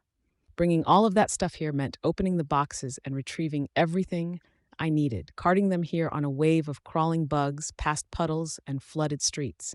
I collected markers, pens, bandages, ointments, iodine, candles, and needles, especially needles, smaller bottles of hydrogen peroxide. At least I hoped it was the iodine and hydrogen peroxide. I couldn't exactly read the labels. The bottle shapes felt right, anyways. More people returned with the injured. I administrated my bugs while I gave new directions to the rescue parties. Just carrying the things on a tide of bugs wasn't going to work. The crawling bugs couldn't pass through the water, and there was no way to have flying bugs carry things.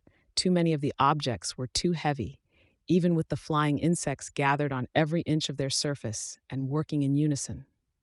Minutes passed as I tried different configurations and formations of bugs, trying to wrangle things like the small bottle of hydrogen peroxide with my swarm.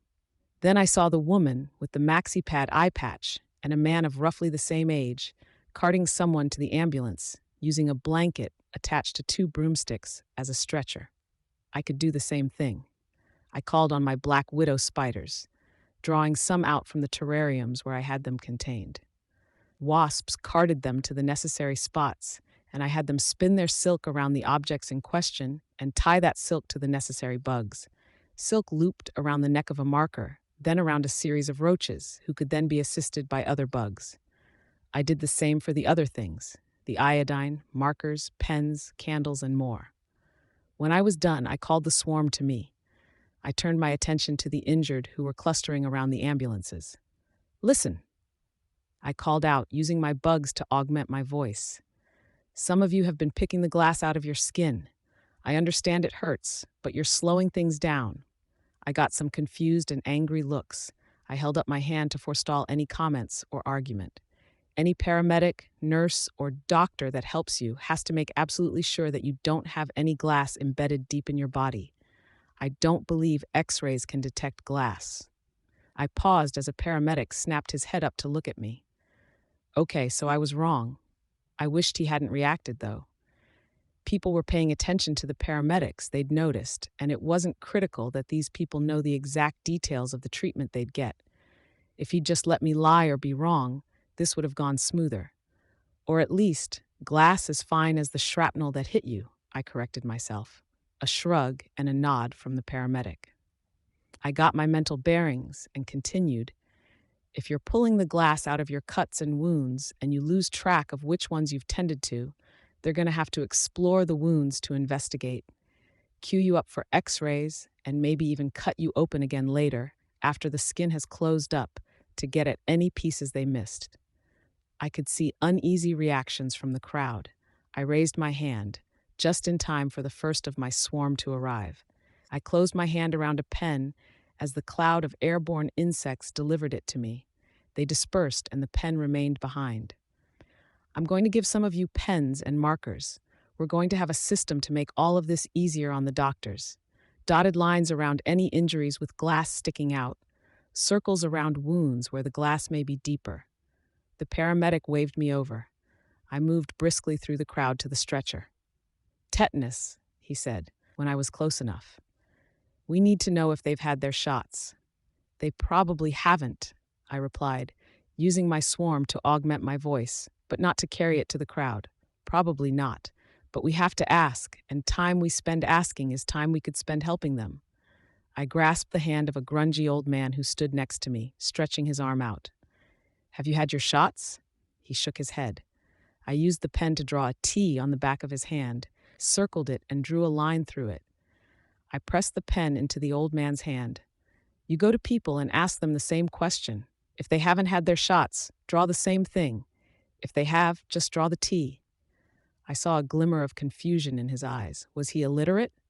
I turned his hand over and drew a capital T on his palm. "Like that, if they have had their shots," I said, raising his hand for people to see, then turned it around. "Like that if they haven't." He nodded and took the pen, turning to the not quite as old man beside him. I addressed the crowd. "Remember, dotted line around the wounds if you can see the glass, or if you're absolutely sure there's no glass in there, circle if you can't tell. Once you or someone else has drawn the dotted line, you can take out the glass if it's smaller than your thumbnail. If it's bigger, try to leave it alone." "We need some elbow room," the paramedic told me. His blue gloves were slick with blood. People were standing within 2 or 3 feet of him, watching what he was doing, trying to be close enough to be the next to get help when he was done with his current patient. That wasn't the limit of the potential patients either. There were the injured that Charlotte and the others were retrieving. The people who hadn't been able to get here under their own power. "We're changing locations," I called out. I could see them reacting to that, balking at the idea. "If you're able to stand, it's going to be a long time before you get the help you want. There's plenty more people with worse injuries. Suck it up." I waited for someone to challenge me on that. Nobody did. If you listen and cooperate, you'll get the help you want sooner. We're going to gather inside the factory right here where we'll be clear of the worst of the dust. It's dry inside and there's enough space for all of us. It took some time for everyone to get moving, but they did. My bugs passed me some candles and a lighter, and I started handing them out with the pens and markers. I followed the mass of people into the defunct factory that was next to the ambulances. Sheets and cloths were pulled from machinery and laid atop boxes and on the ground, so people had places to sit and lie down. Gradually, people set about the process of marking the types of wounds and the presence of glass, buried or otherwise.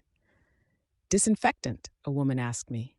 I turned. She was older, in her mid-50s, roughly my height, and she had a pinched face. "What about it?" "You've been pulling things out of the clouds of flies," she told me. "Can you produce some disinfectant for us? Or are you limited to art supplies and candles?" I got the impression of a strict schoolteacher from her, the kind who was a hard ass with even the good students and a mortal enemy to the poor ones. I reached out my hand, and a portion of my swarm passed over it. Thanks to the fact that many of them were in contact with the bottle, it was easy enough to position my hand and know when to close it. The bugs drifted away, and I was left holding the 3-inch tall bottle. My theatrics didn't seem to impress her. Her tone was almost disparaging as she said, "Nobody uses hydrogen peroxide anymore. It delays recovery time." "That's not necessarily a bad thing," I said. "If the wounds heal over embedded glass, it'll be that much more unpleasant." "Do you have medical training?" she asked me, her tone disapproving. "Not enough, no," I said with a sigh.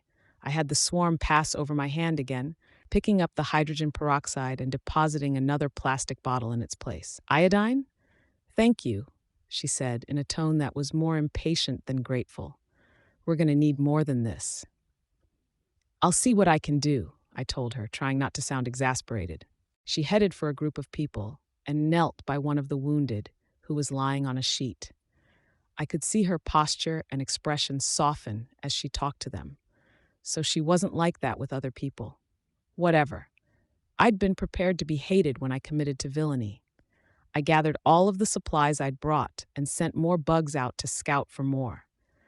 What I wouldn't give for a working cell phone, to find out about how Tattletale was doing, even to ask after my dad.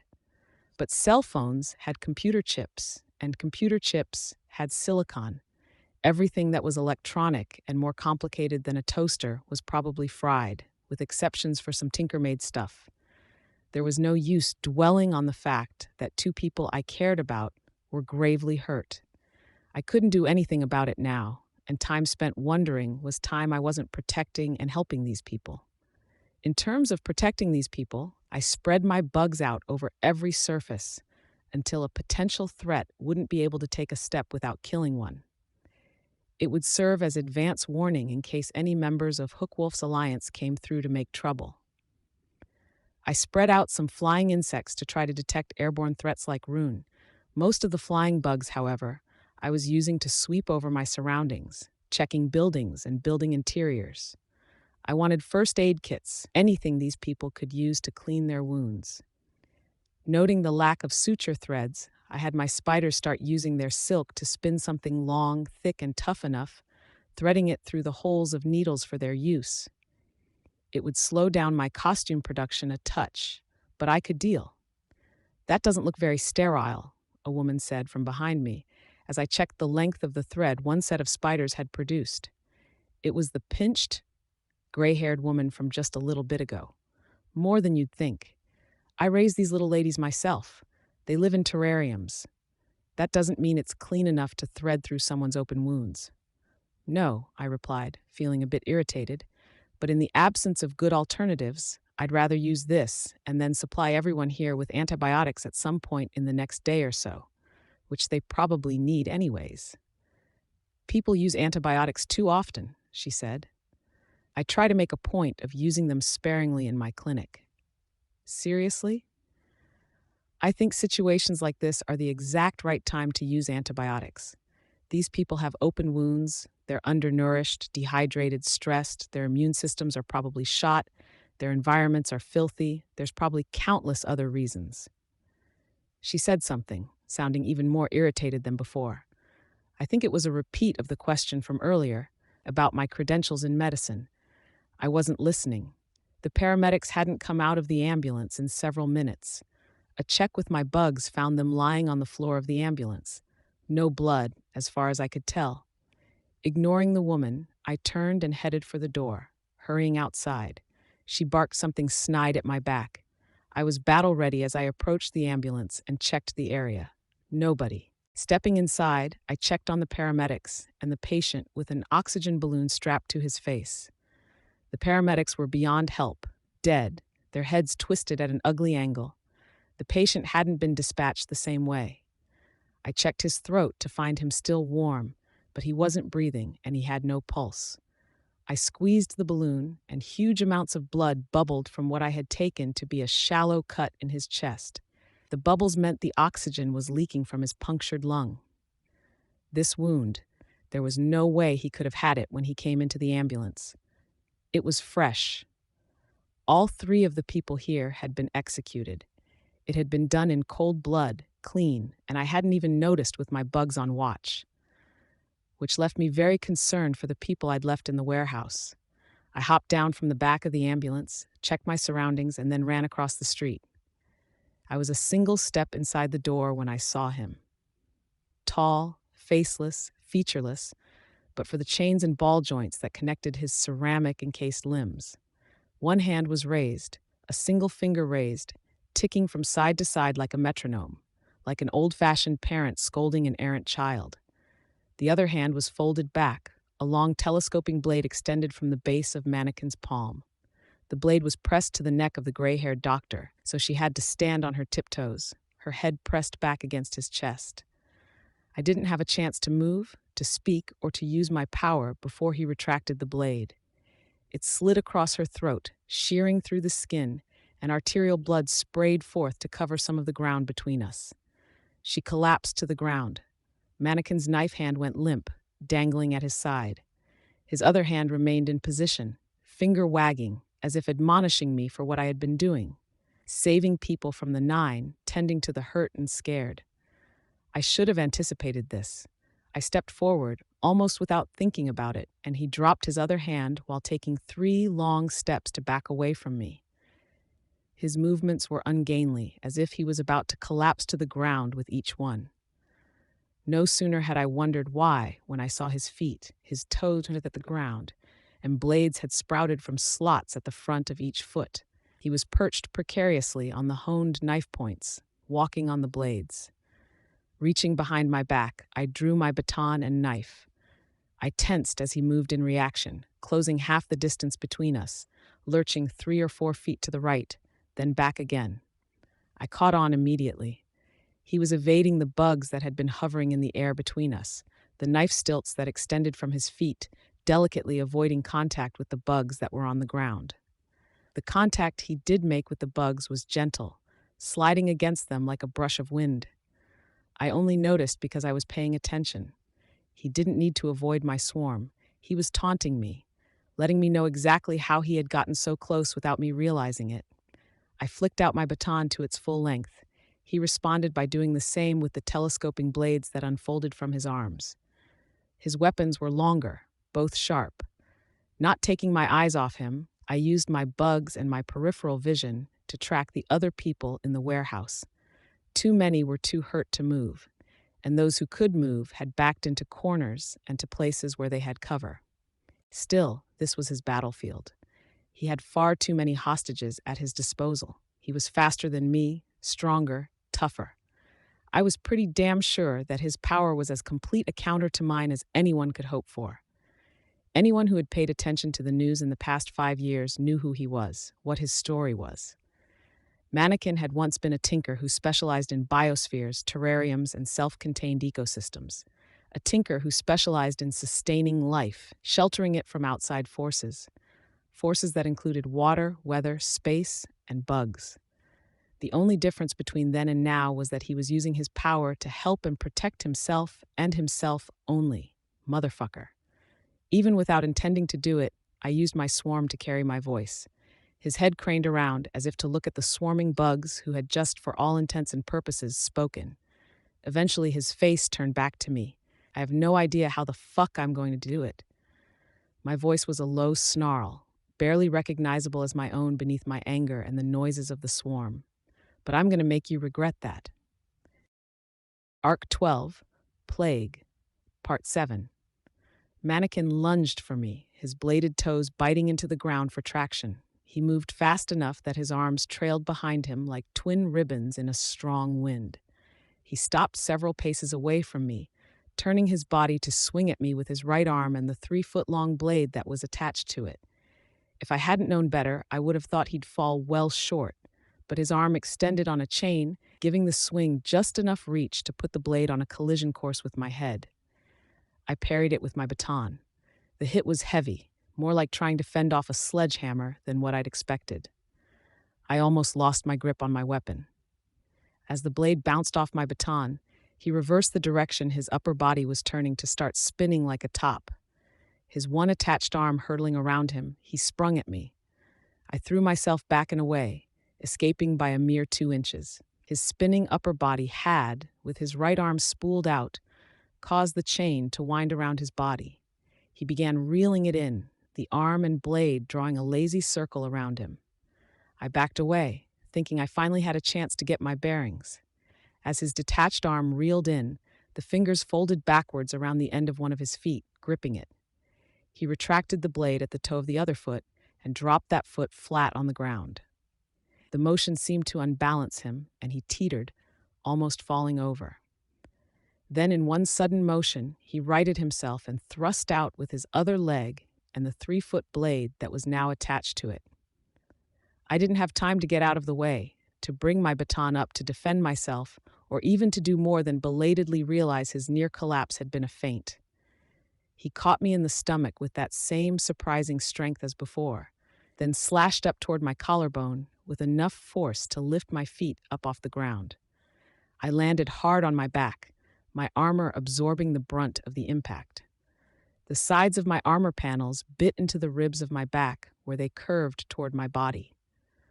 Keeping the lessons I'd learned from sparring with Gru in mind, I tried to scramble back and away while Mannequin righted himself and put the forearm and hand he had connected to his foot in the right place. Before I could get to my feet, he started striding toward me. I drew my bugs around me to conceal my movements as I rolled to one side, set my feet under me, and sprinted to his left. While still beneath the cover of my bugs, I was struck from behind and knocked face first to the ground. The surprise was as bad as the pain. Through the swarm, I sensed him approach until he stood with one foot on either side of me. I felt him wind his fingers into my hair and pull my head up and back. I struggled, trying to catch him in the knee with my baton, but he wrenched me to one side, and I felt a blade press against my throat. As he'd done with the gray-haired doctor, he pulled the blade hard against my throat in one long, smooth motion, adjusting for the curvature of my neck. In one heartbeat, I formed and initiated a plan. I grunted and made a choking sound, which was all the more realistic because he'd just pulled a length of metal hard against my windpipe. I did want to grunt, and I did choke. Then I went limp and had every bug in the area cease moving. Like snowflakes, the flies began drifting down from the air. He let go of my hair, and my mask clacked hard against the floor. I heard a girl scream, heard noises and shouts from everyone else. I swallowed, partially to check that my throat really hadn't been cut. My costume had saved me. I wished the gathered onlookers hadn't witnessed the scene. It would have been better if the bugs had blocked their line of sight, as their noises of fear and alarm were going to get his attention. I just needed a second to think. Mannequin could press an assault indefinitely until he succeeded in cutting my throat open or delivering that mortal wound. It was like sparring against Brian, but worse in every way. Mannequin was stronger, faster, he had more reach, he didn't get tired, he was good, and he was out to kill me. He was versatile in a way no ordinary human could be. He couldn't be caught in an arm lock, his limb would just come free or bend in some screwed-up way. He could sense me somehow. How? It had been reckless of me to assume that he used sight to get by, especially when he didn't have eye holes in his mask. The fact that he hadn't noticed I was faking meant he wasn't relying on sight, or his sight was limited enough that he couldn't make out the lack of blood through the cloud of bugs around us. If he wasn't hearing my breathing, I doubted he had super hearing either. Did he use radar, like cricket? It would be my first assumption, except my bugs hadn't heard anything of the sort. No, this line of thinking wasn't accomplishing anything. I heard him sharpening his blades against one another with the sound of steel on steel. I could sense the movement from the bugs that were drifting down onto him. A man in the crowd whimpered, and Mannequin turned towards him, the metal singing in the pauses between the scrapes of blade on blade. Mannequin was standing still, observing. I had to come up with a plan of attack, or others would pay the price. My deadline was the point, I suspected, that someone lost their nerve and tried to run. If I was going to attack, I needed to find a weak point. But he was smart. Before the disaster that had turned him into this, he had been on the brink of solving many of the world's crises: overpopulation, renewable energy, effective recycling, world hunger. Even with Tinker abilities offering the means, it took someone special to manage that and actually make progress. It was a given that he wouldn't have any blatant weaknesses. Any measure he didn't think of himself, he would have shored up by now, by virtue of being a long-standing member of the Nine. He'd fought heroes and villains better than me, and he'd learned and improved in the process. In that respect, perhaps he and I weren't so different. I'd developed in much the same ways. The difference was that he had years more experience. That, and he was batshit insane. What would I do in his shoes, with his power? I wouldn't leave any vital openings uncovered. That was a given. My focus, Mannequin's focus, would be on designing way to make himself a completely closed system. It wasn't just sensible, it was the whole point of his transformation. He'd have perfect recycling of all waste, dissipation of excess energy by diverting it to mechanical movement, intake of energy by absorption of heat. Could that be a clue as to how he sensed the world around him? Heat? Or was it something completely different? Radiation, radio waves, electromagnetics? Putting myself in his shoes, I had to think of his motivation. Why this form? I'd make myself resemble a doll or a store mannequin because it was an eternal reminder. Didn't his wife and kids die when the Cymurg attacked? There was a story there. But what else? Why resemble a human? To mislead? Maybe the configuration of my organs and parts wasn't human in the slightest. I might have gone the Aegis route and built in redundancies for everything I could spare. I wouldn't need a heart, kidneys, or a conventional digestive system, bone marrow, or any of that stuff. Everything I could strip away would be more room for equipment, more room for all the pieces and parts that help turn my individual body parts into perpetually self-sustaining systems. His torso was the biggest section of his body. It wouldn't have his heart, lungs, or any of that because he didn't have a circulatory system.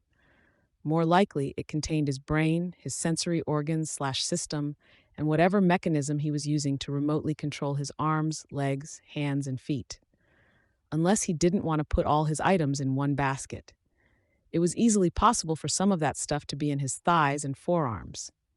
If I were him, I would have spent hours carefully balancing the ecosystems of each individual part of my body. Something that exacting and that fine-tuned would be sensitive, fragile. They'd be resistant to impacts. I wouldn't go around getting into fights if they weren't. But heat and cold, a crack in that exterior of his, it could wreak havoc. Okay, I was getting a sense of him, maybe. That said, none of that mattered if I couldn't hurt him in the first place. Maybe I was thinking about this all wrong. Bugs dealt with threats that were encased in hard shells all the time, didn't they? They dealt with other species of bugs. There were 100 solutions there if I was willing to look for them. That was the spark of inspiration I needed. In a matter of seconds, I had a plan. It wasn't a good plan, but it was something. As a just-in-case measure, I could try some other smaller plans on the off chance that they might distract or even work. Having those options, if nothing else, would make me feel better. Mannequin had just brutally and unquestionably kicked my ass in the span of 15 seconds, and it was going to be at least 2 minutes until I could even begin my plan, judging by how long it had taken my bugs to deliver the supplies from my lair. The same instant I had that thought, I started everything in motion. Every flying insect near my lair headed indoors to gather what I needed. I made a mental note to make a more easily accessible opening to my lair, so I could do this faster in the future. I made another mental note to set up a clock with ticking hands, so I could have bugs ride the 3 hands and have a precise way of tracking time when I was in my territory. I supposed it would have to be an old-fashioned clock, since Shatterbird had screwed up everything else. I had to guess. Roughly 2 minutes until I could start my plan. As I lay face down on the floor of the factory, I tried to control my breathing so he wouldn't notice I was still alive. The beat of my heart in my chest was so intense I was worried it would give me away. Staying still was one of the hardest things I'd ever had to do, and I had done some hard things before. Knowing that he might leap for someone and end their life any moment, it had me on edge. Every second I could buy here counted, because every second I didn't have to fight him was crucial. Mommy, the word was drawn out, had to have come from someone young. A toddler? I don't want to be here. The rhythm of steel rasping against steel ceased. Mannequin went still. Shit. So much for my reprieve. I pulled myself to my feet and stirred all of the bugs in the area into action. They rose from the floor like a dark whirlwind. I sheathed my knife and gripped my baton in both hands. Mannequin! He stopped and turned his upper body to face me. His head cocked to one side. Yeah, I said. You didn't get me. He turned back around and started walking toward the mother and the little boy. The pair were huddled between an empty metal frame and a workbench. Hey, I shouted. Come on, fight me. Don't you have the balls to take on a teenage girl? Or are they one of the things you cut away? He didn't slow or hesitate at my words. Bastard! I ran for him. It was 100% possible he was baiting me, forcing me into a situation where I had to do something stupid or let the mom and the little kid get hurt. Maybe if I'd been a harder person, I could have let him hurt them, knowing it was smarter in the long run. But I wasn't capable of doing that. What could I even do? I had to make the call in the 3 or 4 seconds it took me to cross the floor of the factory. He was more than half again as tall as I was, and my weapons couldn't do anything to him. I threw myself at the backs of his legs, colliding with the back of his knees and his calves. Not all of his precarious balance was an act. He teetered and collapsed backward onto the floor, his legs on top of me. Go. I screamed at the mother. Run, she did. Mannequin reached out to extend a blade into the back of her leg, and she fell, but someone else hurried forward to help her. Mannequin's left leg snaked around my throat in an impromptu headlock. I tried to slip out to force his leg apart. Even though I could move it, I couldn't squeeze my head through the gap. Not counting the time I'd spent lying on the ground, buying time, how long had I lasted? Less than 30 seconds? 4 blades sprung from the calf of his right leg. He extended it high above me, and they began to rotate, slowly at first, then faster, like the blades of a fan or a food processor. He had me in a headlock, but the rest of me was free to move. Gripping my baton with both hands, I swung it into the whirling blades with as much strength as my leverage afforded me. My baton went flying out of my grip, but the blades stopped. My heart sank as I saw them begin to rotate again, slowly.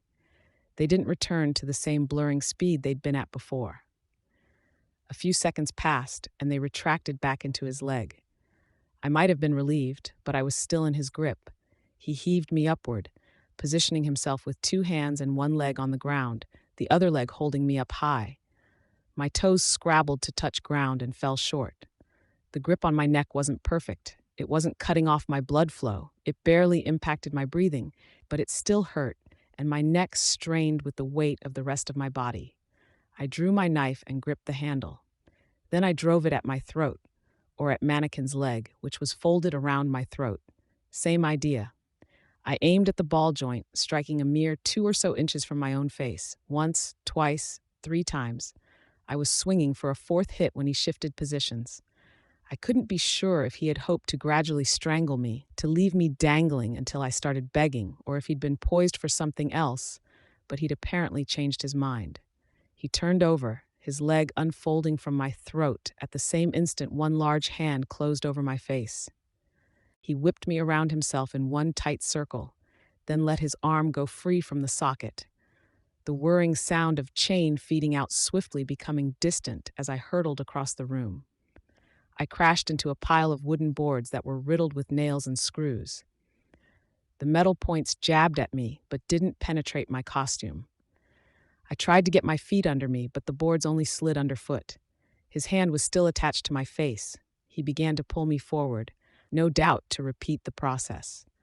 Half blind, under the grip of his hand, I reacted in a heartbeat, slamming the point of the knife into the gap between his hand and my face. Tattletale had said it was strong enough to serve as a crowbar. I was glad to discover she was right. Between the pull of the retracting chain and the leverage of the knife, I freed myself from his grip, his fingertips scraping hard against my scalp. Flying back to him, his arm clicked back into place. I tried to blink a blurry spot out of my vision, only to realize I had a scratch on the right lens of my mask where I'd hit it with the knife's edge. The pain from being thrown around was belatedly making itself known. Bruises I could deal with, just so long as my body moved where and when I needed it to. I felt the dull ache of a building headache from where I'd been gripped in the headlock. Okay, still in one piece, more or less. How much time had I bought? 1 minute? 1.5? Could I hold out for long enough? Could the bystanders? The moment my bugs arrived would be the moment I could begin my plan. I'd still have to survive after that, and there was no guarantee it would work. In fact, my gut was telling me it was a long shot, 30 seconds to a minute. I was panting for breath, counting every second that he silently stared at me as something I should value. What was going on behind that expressionless mask? Was he coming up with a battle plan? Maybe, maybe not.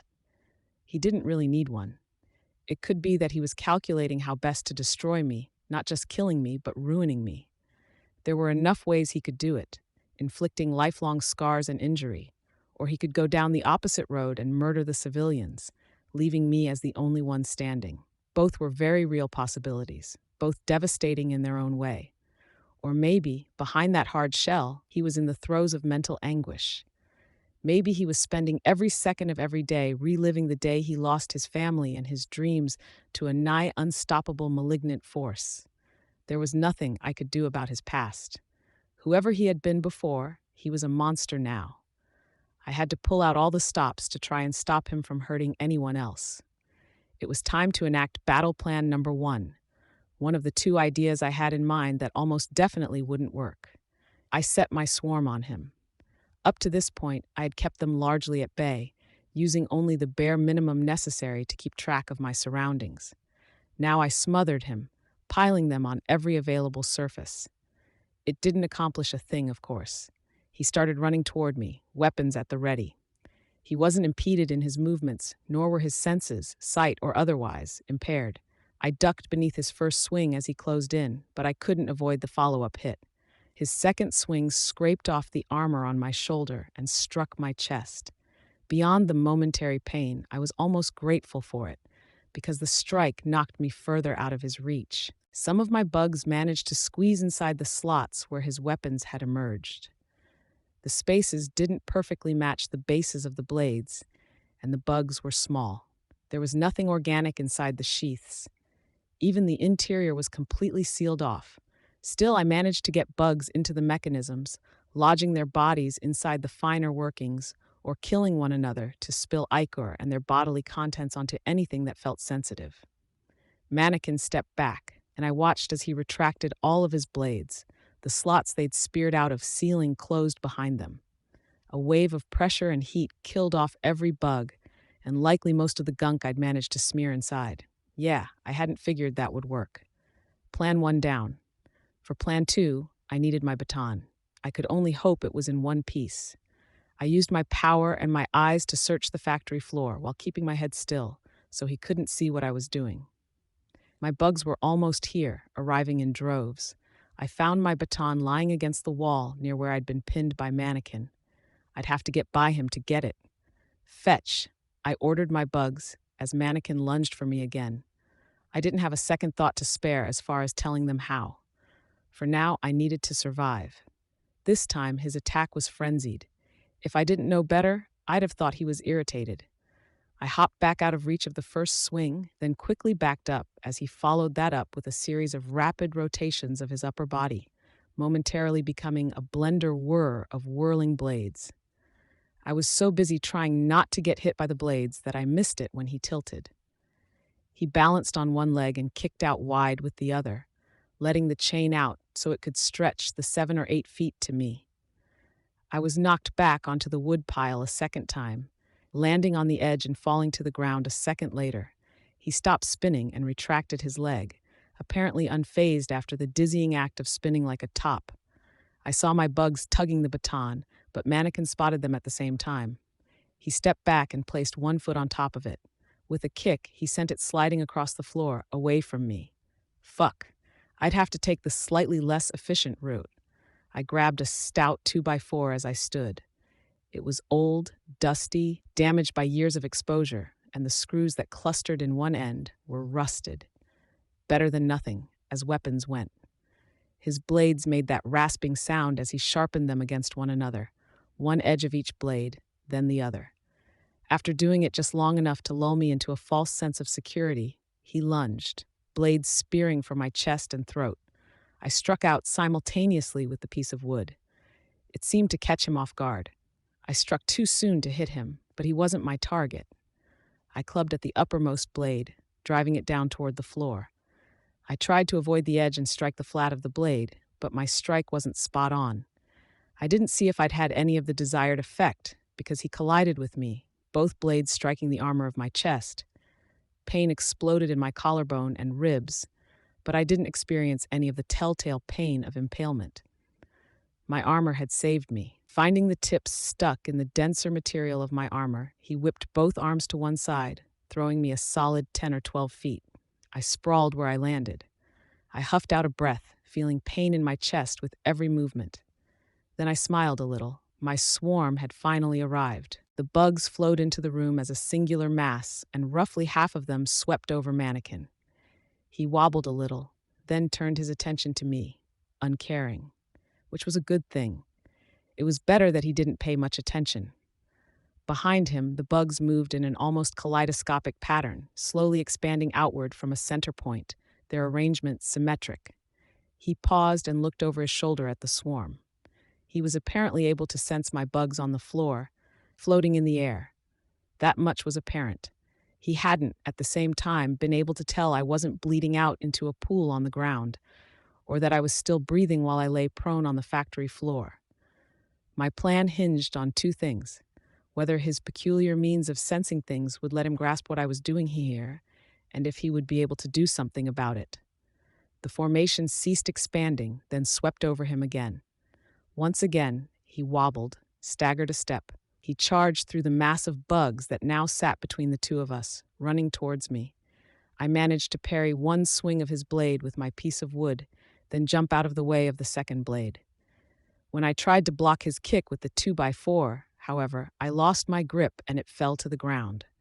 He kicked me a second time, hard, and I staggered back, hand to my stomach, nausea building up in my throat. I controlled my breathing to keep my dinner down. Third pass with my swarm. They focused on his legs and very nearly unbalanced him. I could see him pause, watched his head tilt quizzically. I bit my lip. To his right, my left, the swarm had once again gathered in a tight cluster and were expanding slowly, with controlled movements. The swarm consisted of pairings of flying insect and arachnid. Every spider from my lair was clutching a bee, a wasp, or a larger dragonfly, who clutched the spider in turn. 1,000 pairs. Connecting to one another, these bugs quickly drew out 500 or more lines of webbing. Mostly dragline silk. This net maintained enough of the sticky webbing to attach to him, draping over his artificial body and staying there.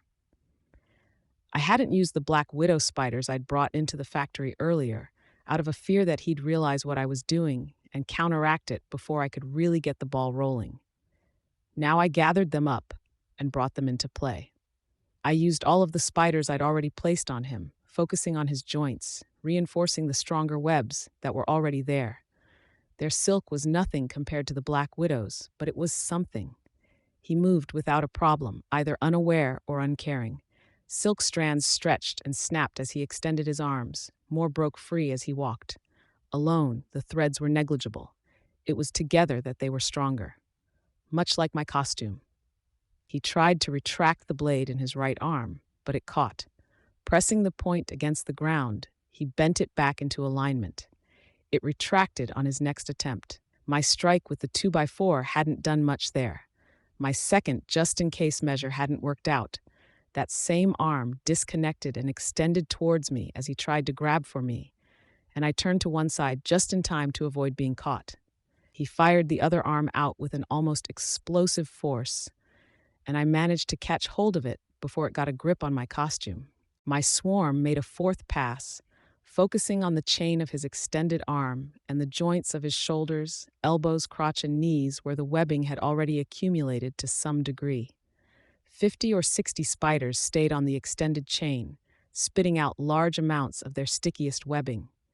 He was trying to maneuver the arm I was holding to grab onto me, his fingers and wrist bending at unnatural angles as he sought a grip on my hands and wrists.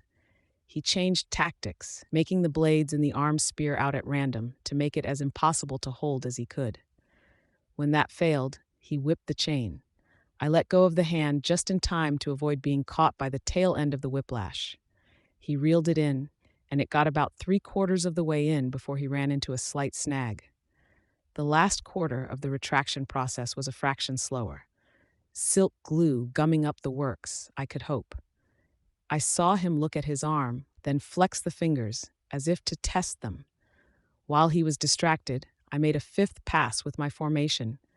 I tried to be more subtle about it, carefully draping the silk over him, rather than letting it pull tight against him with enough collective force to move him off balance. He attacked, stretching out the arm I hadn't gummed up. The pain from the most recent hit to my stomach slowed me down, and his fist collided with me, knocking me over for what seemed like the 100th time. I managed to backhand it off of me before he could do anything and hurried to my feet. While the arm was still partially extended, I managed to deposit spiders on the chain. They immediately began straining to produce silk glue on and around the mechanisms that allowed the chain to retract. One spider wasn't much, but altogether, it added up. I could pinpoint the moment he realized what I was doing. Extending the chain, he flung it across the room, the blade cutting a wide swath. I ducked clear, but 2 bystanders were struck down, screaming. When he moved to retract that chain, the mechanism stalled. His body was like Armsmaster's power suit, but every piece of equipment he added necessitated that he cut away a pound of flesh. I was inclined to suspect that, crazy as he was, that reality made him more inclined to go for elegant, efficient design over more rugged craftsmanship.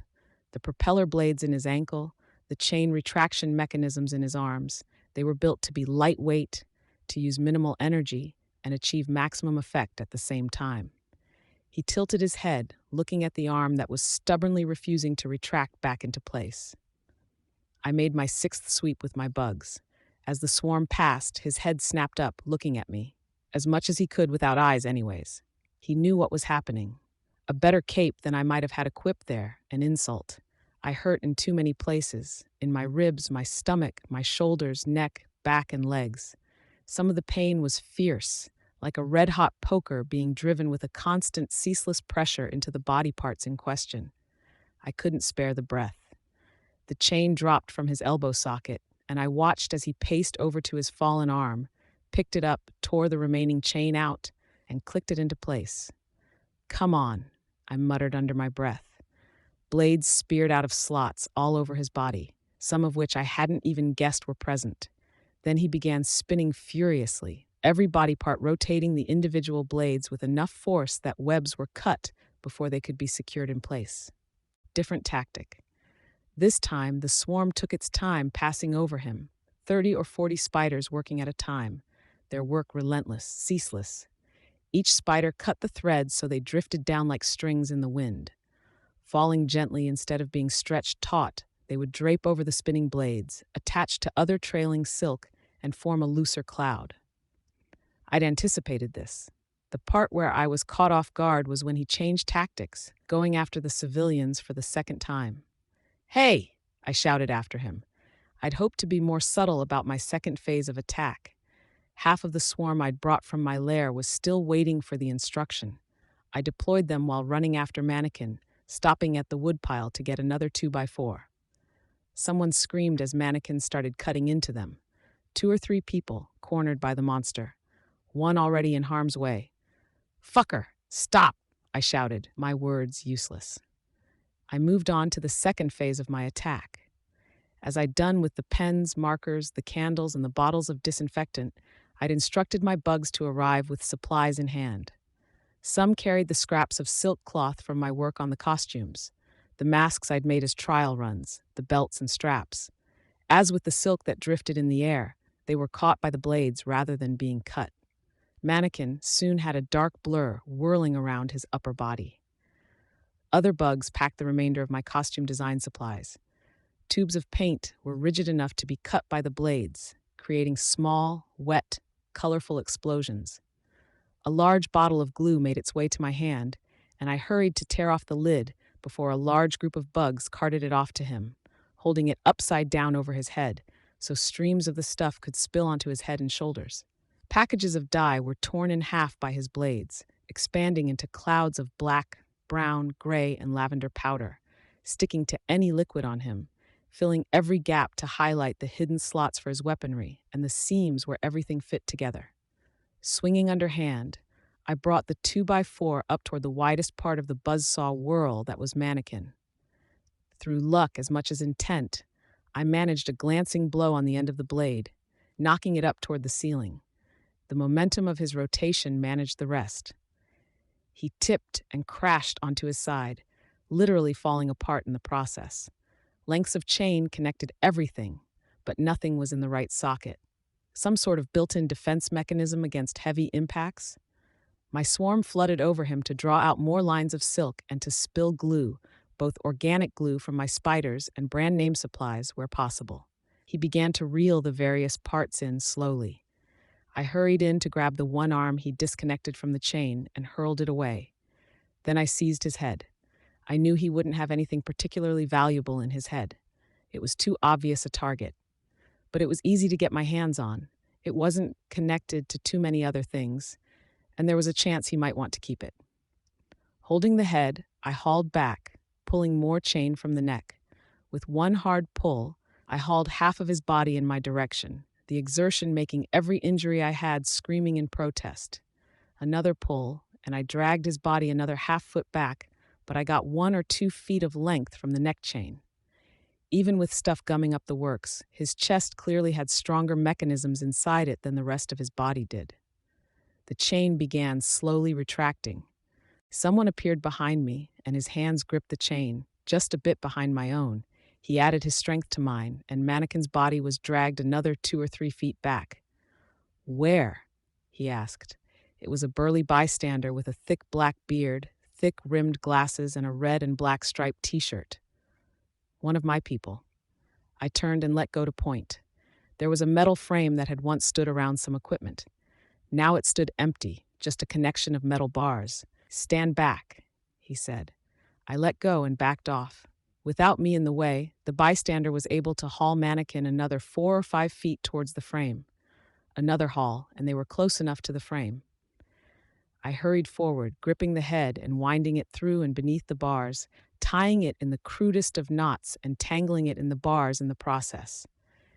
It dangled, the stump facing the ceiling. 15 feet of chain trailed between it and Mannequin's body. Mannequin had only just managed to reel in the chain and reconnect his remaining arm, and was using it to attach his legs securely into place.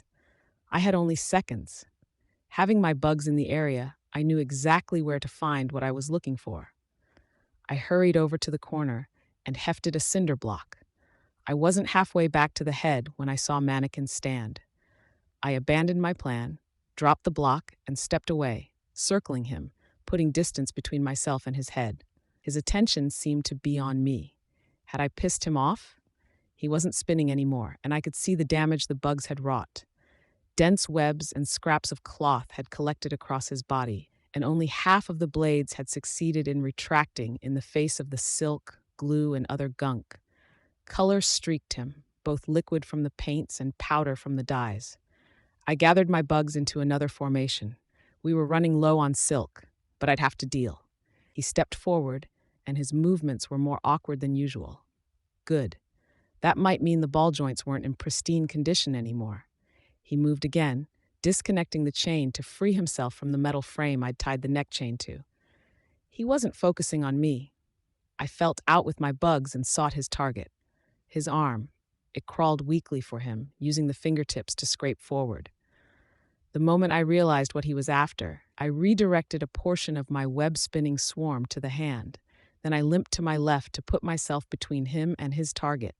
My swarm passed over him. The seventh strafing run. He slashed at it as it passed in a surprising display of emotion. He reached into the hole where his neck and head were supposed to be and withdrew a small knife. I adjusted my posture. He was a tinker, and that knife could be anything.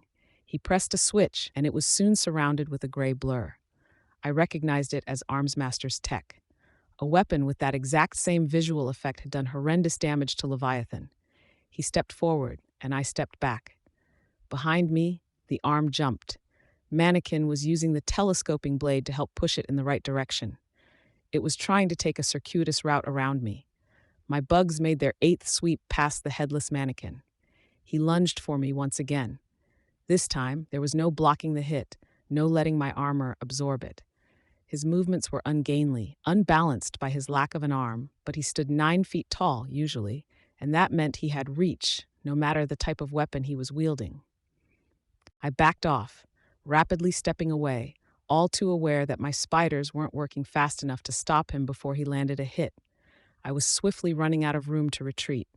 There was a sound, a heavy impact followed by the noise of ringing metal. Mannequin stopped and whirled on the spot, striding back the way he'd come. The sound came again. I chased, trying not to limp, knowing there was little I could do to stop the monster. I crossed half the factory floor before I saw what had earned Mannequin's attention. The man who'd helped me with Mannequin had the concrete block in his hand, and for the third time, brought it down on Mannequin's head. The head came free of the chain and fell to the ground, rolling briefly. The man hefted the cinder block again, saw Mannequin approaching, and changed his mind. He dropped the block onto the head and then ran. Mannequin didn't give chase to his attacker. Instead, he stooped down to pick up his head, then stood straight. I stopped where I was. For long moments, Mannequin held the head at arm's length, then it fell to the ground. Seconds stretched on as his arm flopped its way towards him. My spiders swarmed it, surrounding it in silk. Only the blade was really allowing it to move. Now, the fingers struggling around the silk to move it into position for the next sudden thrust of the blade. Mannequin turned his attention to his arm, and I set my swarm on it. 1,000 threads of silk, each held by as many flying insects as I could grip it with, all carrying the arm aloft. I brought it up to the ceiling and began fixing it in place, building a cocoon around it. My enemy turned his attention to me, his shoulders facing me square on. As he no longer had a head, I found his body language doubly hard to read. Had I irritated him doing that? He stepped forward as if to lunge, and the silk that wreathed him hampered his full range of movement. His leg didn't move as far as he intended, and his missing arm displaced his sense of balance. He collapsed. "Want to keep going?" I asked his fallen form, my heart in my throat. I stood ready to jump and react at a moment's notice. Slowly, he pulled himself to his feet again. Twice, he used the knife to slash at the silk. On the second attempt, I hit him with the formation of bugs for an 8th sweep of the silk net, hoping to throw him off balance enough that he'd stab himself. No such luck. Standing straight, Mannequin shifted his grip on his knife and then raised one finger, wagged it left and right, that same gesture of disapproval, condemnation. Then he turned to leave, striding for the door. I didn't try to stop him. I didn't have it in me. I watched him leave with my bugs, felt him get 3, 4, then 5 blocks away with my power before he was out of my range. The second he was gone, all the strength went out of my legs. I collapsed onto my knees in the center of the room. I hurt all over. If Mannequin hadn't broken something in my ribs or collarbone, he'd fractured something. But pain was only part of it. Physically, I was exhausted. Emotionally, doubly so. Charlotte appeared at my side and offered me a hand. The murmurs of conversation started to sound around me. I tuned it out.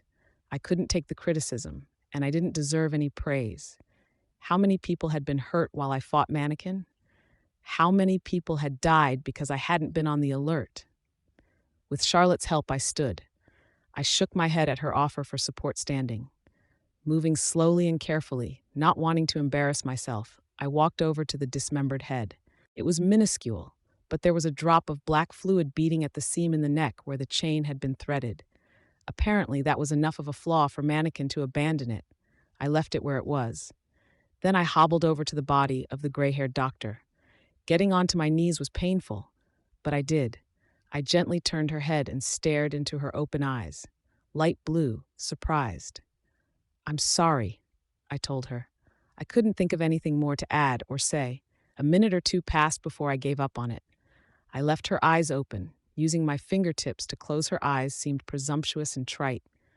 I cut the threads with my bugs and let the arm fall from the ceiling. More than one person was startled at the sudden drop and impact. "Throw the head and the arm into the ocean," I said, to nobody in particular. "If you can find a boat, drop it somewhere deep."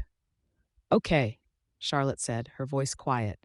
"I'm gonna go. I'll be using my bugs to watch for more trouble," I said as I began limping toward the door. I'd won, so to speak. Arc 12 Plague, Part 8. I hadn't actually slept in for a long, long time. It was not the start I wanted for my day.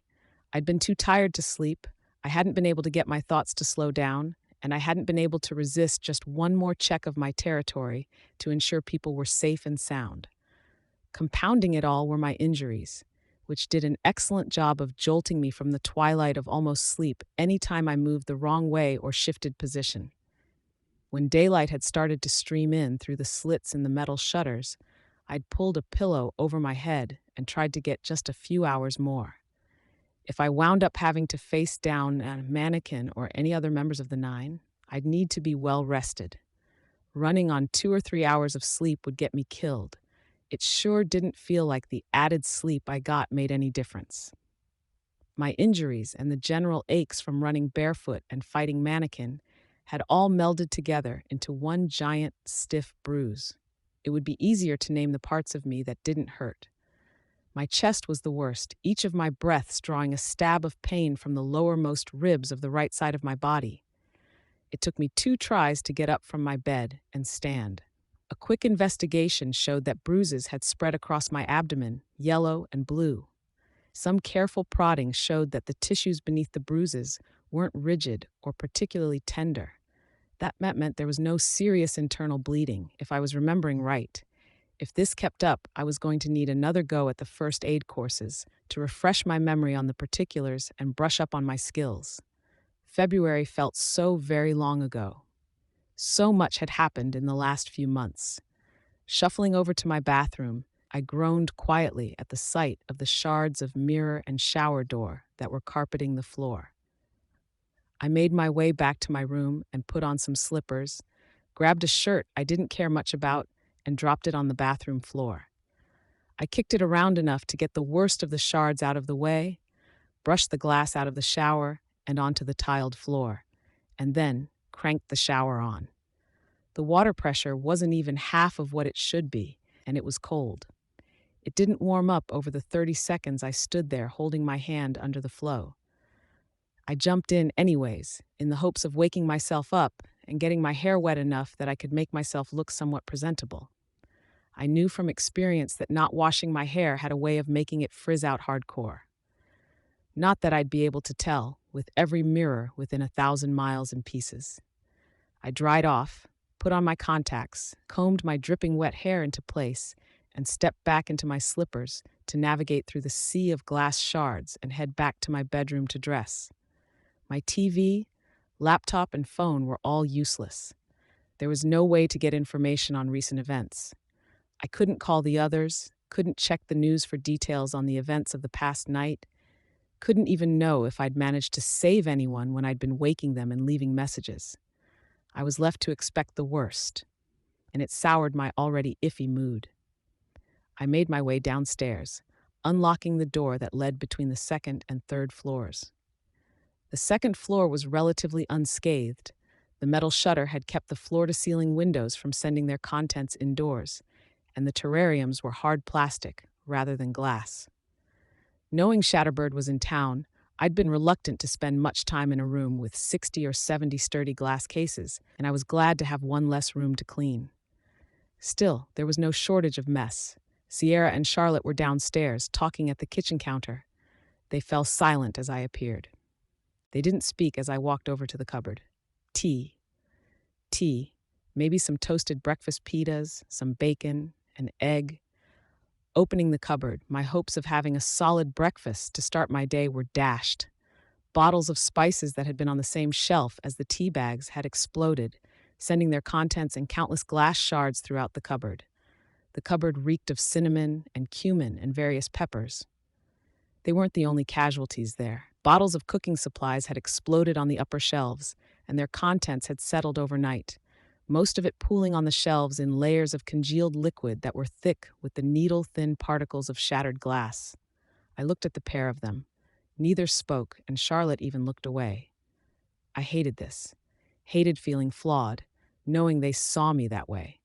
Being bruised, sore, and stiff, I was visibly mortal to them. I hadn't been able to stop Mannequin from hurting bystanders or protect and warn my people about Shatterbird. How were they supposed to respect me as someone in charge? Sierra was even older than I was. Well, I'd have to make use of them anyways. My focus on the cupboards and the damage inside, I asked, "Charlotte, you up for a job?" "Yeah," she said, behind me. When I glanced back at her, she looked away again. I knew I'd taken some hits, but did I look that bad? It's a bit of a walk, but I need to get up to date on events. You'll be going to the territory of a guy named Regent. He's a friend, and it's close. Tell him about the mannequin incident, tell him I'm alive, and get details on what happened to Tattletale and the father. The father? He should know what I mean. Okay. She met my eyes as she responded. Better. I wrote the address down for her, then watched as she headed off to pull on her shoes and make her way off to the cellar exit. And me? Sierra asked. Go to the basement, get a box of supplies and bring it up.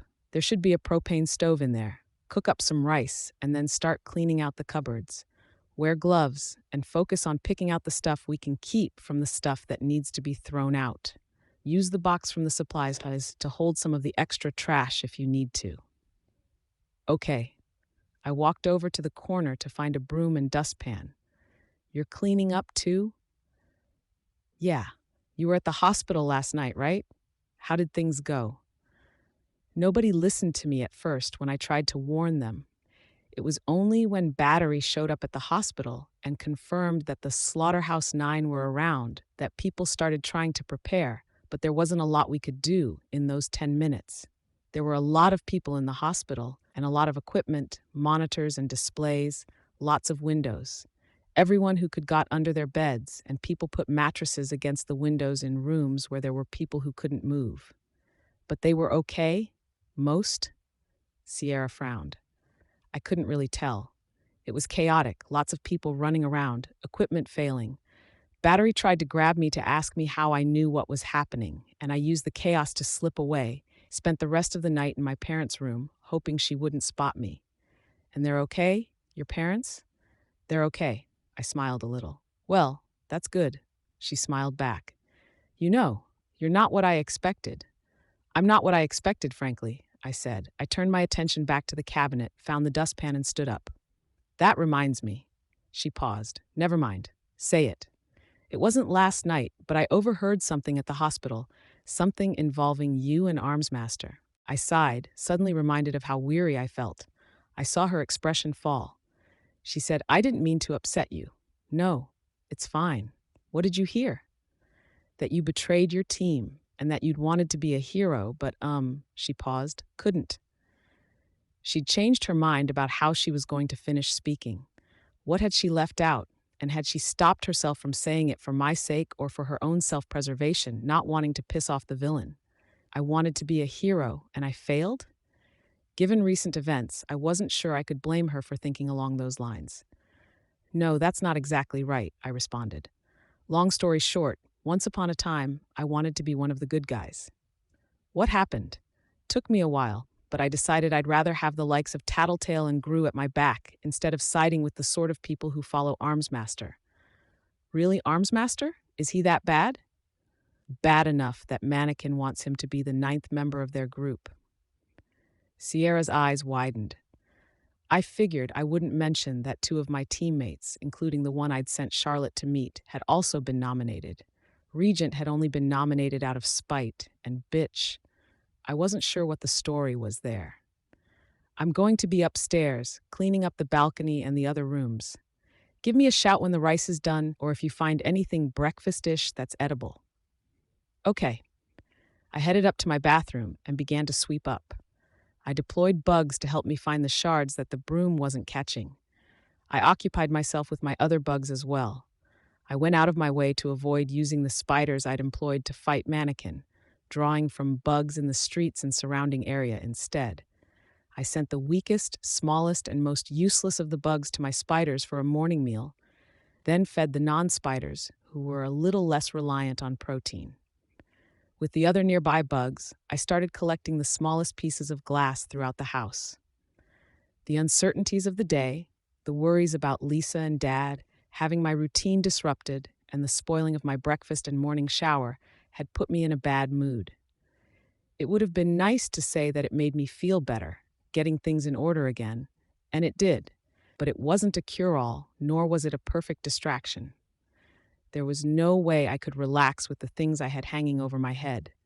Doing this felt like I wasn't doing something to help Dinah. Once I finished the bathroom, I tidied my room and opened the shutters on the windows. Glass that had fallen against the shutter sloughed off to the second-floor balcony, with stray shards falling onto the hardwood. My bugs obligingly fetched them up for me.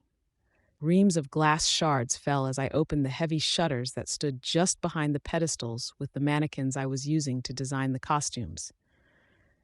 I stepped out onto the balcony and set about sweeping up the glass and dumping it into the trash can, using my bugs to collect what the dustpan wasn't catching.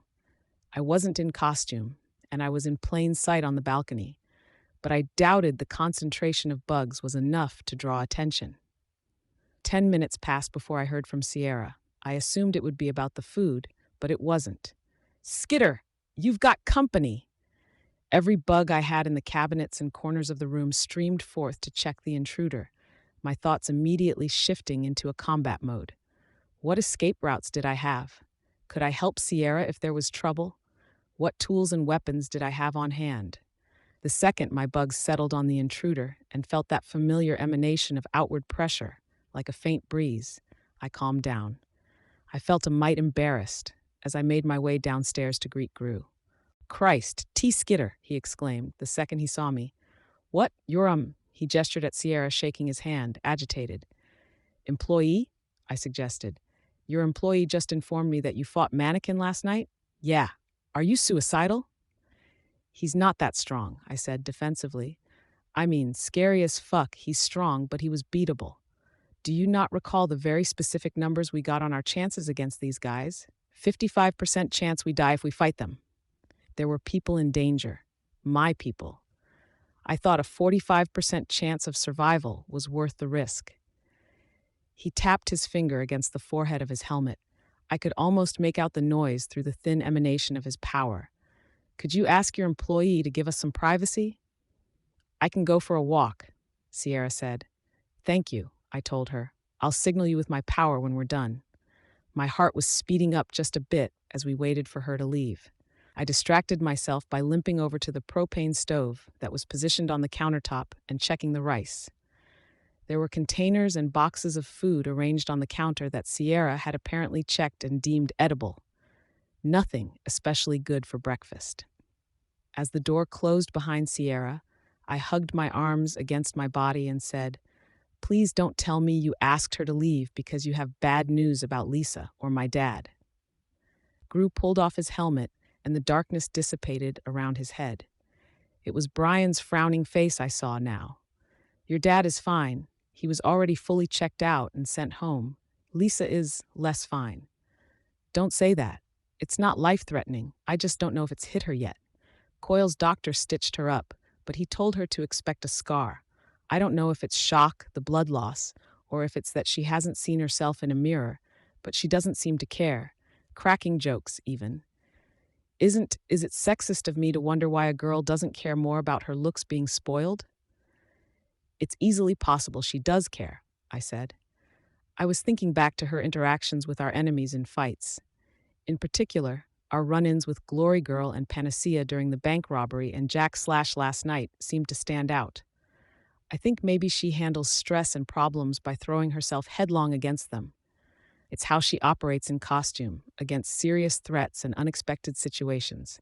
There's a word I'm trying to pin down. It's not reckless, but I think reckless may be a very good word to choose, Brian replied. No, it's. I reached for the word and couldn't find it. I was too tired, and my brain wasn't really in that gear. I'm surprised sometimes at how much attention you pay to us. You seem to have Rachel down cold, and your description of Lisa seems pretty apt. Makes me wonder how you've analyzed me. I'm not all that, really. There are exceptions, but dealing with people isn't my thing, I said. Feeling awkward, I distracted myself with the rice, taking it off the propane stove and scooping some out into a bowl. Holding the pot, I pulled at the wrong muscle and felt my rib protest. I winced, and I wasn't able to hide it. Noting my pain, Brian commented, I can't help but worry you're self-destructing, Taylor. You can't go up against the 9 to protect people you don't even know. I can. I'll manage. How much sleep did you get last night? Dunno. 2 or 3 hours, but I slept in. What time is it? 9. Maybe 4 hours? You're going to run yourself into the ground at this rate. Or get yourself killed. Take your time. Go on the defensive. Tell your people to stay out of trouble and avoid drawing the 9's attention. Rest. You can work on this territory thing over the next few weeks instead of days. I shook my head. I can't. Right. Just like you rejected Hookwolf's suggestion that our groups take a break, I won't say that hearing you muttering to yourself was the entire reason I refused his offer, or even half the reason, but it was a factor, and I think I deserve answers for going up to bat for you. What's going on? I made a deal with Coyle. Brian folded his arms, much as I was doing. What deal? He said that if I can prove my services are worth it, he'll release Dinah. Brian shook his head. No, there's got to be more to it. You've been distant, driven, and you've done some very un-Taylor-like things in the past few weeks. I ate some of the plain brown rice. Could I tell him? There is more to it. Lisa and I talked it over after the Endbringer thing. She doesn't like the Dinah situation either, even if she's more willing to roll with it. Right. Just for the record, I'm not in love with the kidnapping and confinement of some kid either. I nodded. So Lisa suggested the deal. But knowing Coyle, and from what Lisa says, and from the way Coyle framed it when I posed the deal to him, and just my gut, we don't think he's going to let her go. No, I don't think he would. Her talents are too valuable for him, but that doesn't explain your attitude lately. I shook my head. I stopped and raised one hand. Sierra was outside, not too far away, and there was a small group of people around her. What had gotten my attention was the fact that she was tapping her finger against the origami cube. She'd wanted to signal me without doing anything overt, maybe, or without my calling a swarm down to her location. Something's going on outside. Come with? Brian nodded. I headed upstairs and got my costume on in record time. I couldn't help but note how dusty it was from last night's encounter, and how the one arm was still crusty with old containment foam. It was torture to actually get my limbs into the legs and sleeves and zip up, and to contort myself to attach my armor, especially doing it quickly. I ended up enlisting Brian's help with the armor at my shoulders and back. I could feel Sierra's steady but insistent tapping on the cube all the while. They were a short distance down the beach, but they started walking towards us a little bit after we entered the storm drain and met us halfway. Sierra was in the company of a pair of Japanese boys and a petite Chinese girl with a pierced nose and a 1,000-yard stare. There was a degree of attitude coming from them that was all too familiar. Gang members, of course. Just because Lung and Bakuda were no longer around didn't mean there wouldn't be scraps of the ABB in the area. They wouldn't be liked, but they were there. They were equipped for trouble, and criminal activity was all they knew. Sorry to interrupt your business meeting, Sierra said, looking from me to Gru. It's fine. What's going on here? I controlled the tone of my voice. They didn't seem too fazed by this encounter with two supervillains. Were they veterans of Lung's rule? Or Bakuda's? A Japanese guy with a mop of hair covering his eyes and a bad slouch looked from Sierra to me and spoke in a very American accent. You still looking for muscle? He didn't look like he had much muscle, but I wasn't about to comment on that. If nothing else, I was a little too stunned at what he was offering to say anything witty. Pretty much. "We heard you took on Mannequin," the girl said. "That's ballsy." "Thanks," I said in my driest tone. Stupid as it was, that statement meant something to me. Nobody had really congratulated me since my fight with Mannequin. I hadn't congratulated myself. It was hard for me to wrap my head around the fact that they respected me for what had happened with Mannequin. A victory was a victory, but people had gotten hurt. I'd gotten hurt. The second Japanese guy spoke up. He was in his early 20s, and his accent was thick enough that I didn't realize he was speaking English at first. He pronounced girl more like guru. "Other day, girl was knocking on neighbor's door, talking about you. Said you was good boss. Nice, generous, fair, but we think that means you weak before, not so much of that now." I shook my head slowly. "No, I'm not weak. We know you has trouble with lung and ABB before. Not friendly, but they gone. We still here. You should know this isn't about preying on the people in my territory. Just the opposite. If you're looking for an excuse to bully the people around here, you're in the wrong place. The only people we fuck with are our enemies." There were nods from all three. No starting violence, no drug dealing, no prostitution, no threatening people, and no drug use or drinking unless it's 100% limited to your own time. A look passed between the two boys. Which of my points had given them that momentary hesitation? Still, they nodded again. "Do you guys have a place?" "Nah," said Shaggy Hair. "Come on," I said. I led them to the nearest spot to get from the beach to the old boardwalk and into the docks. I had our destination in mind. During my stay in the area, nobody had occupied it.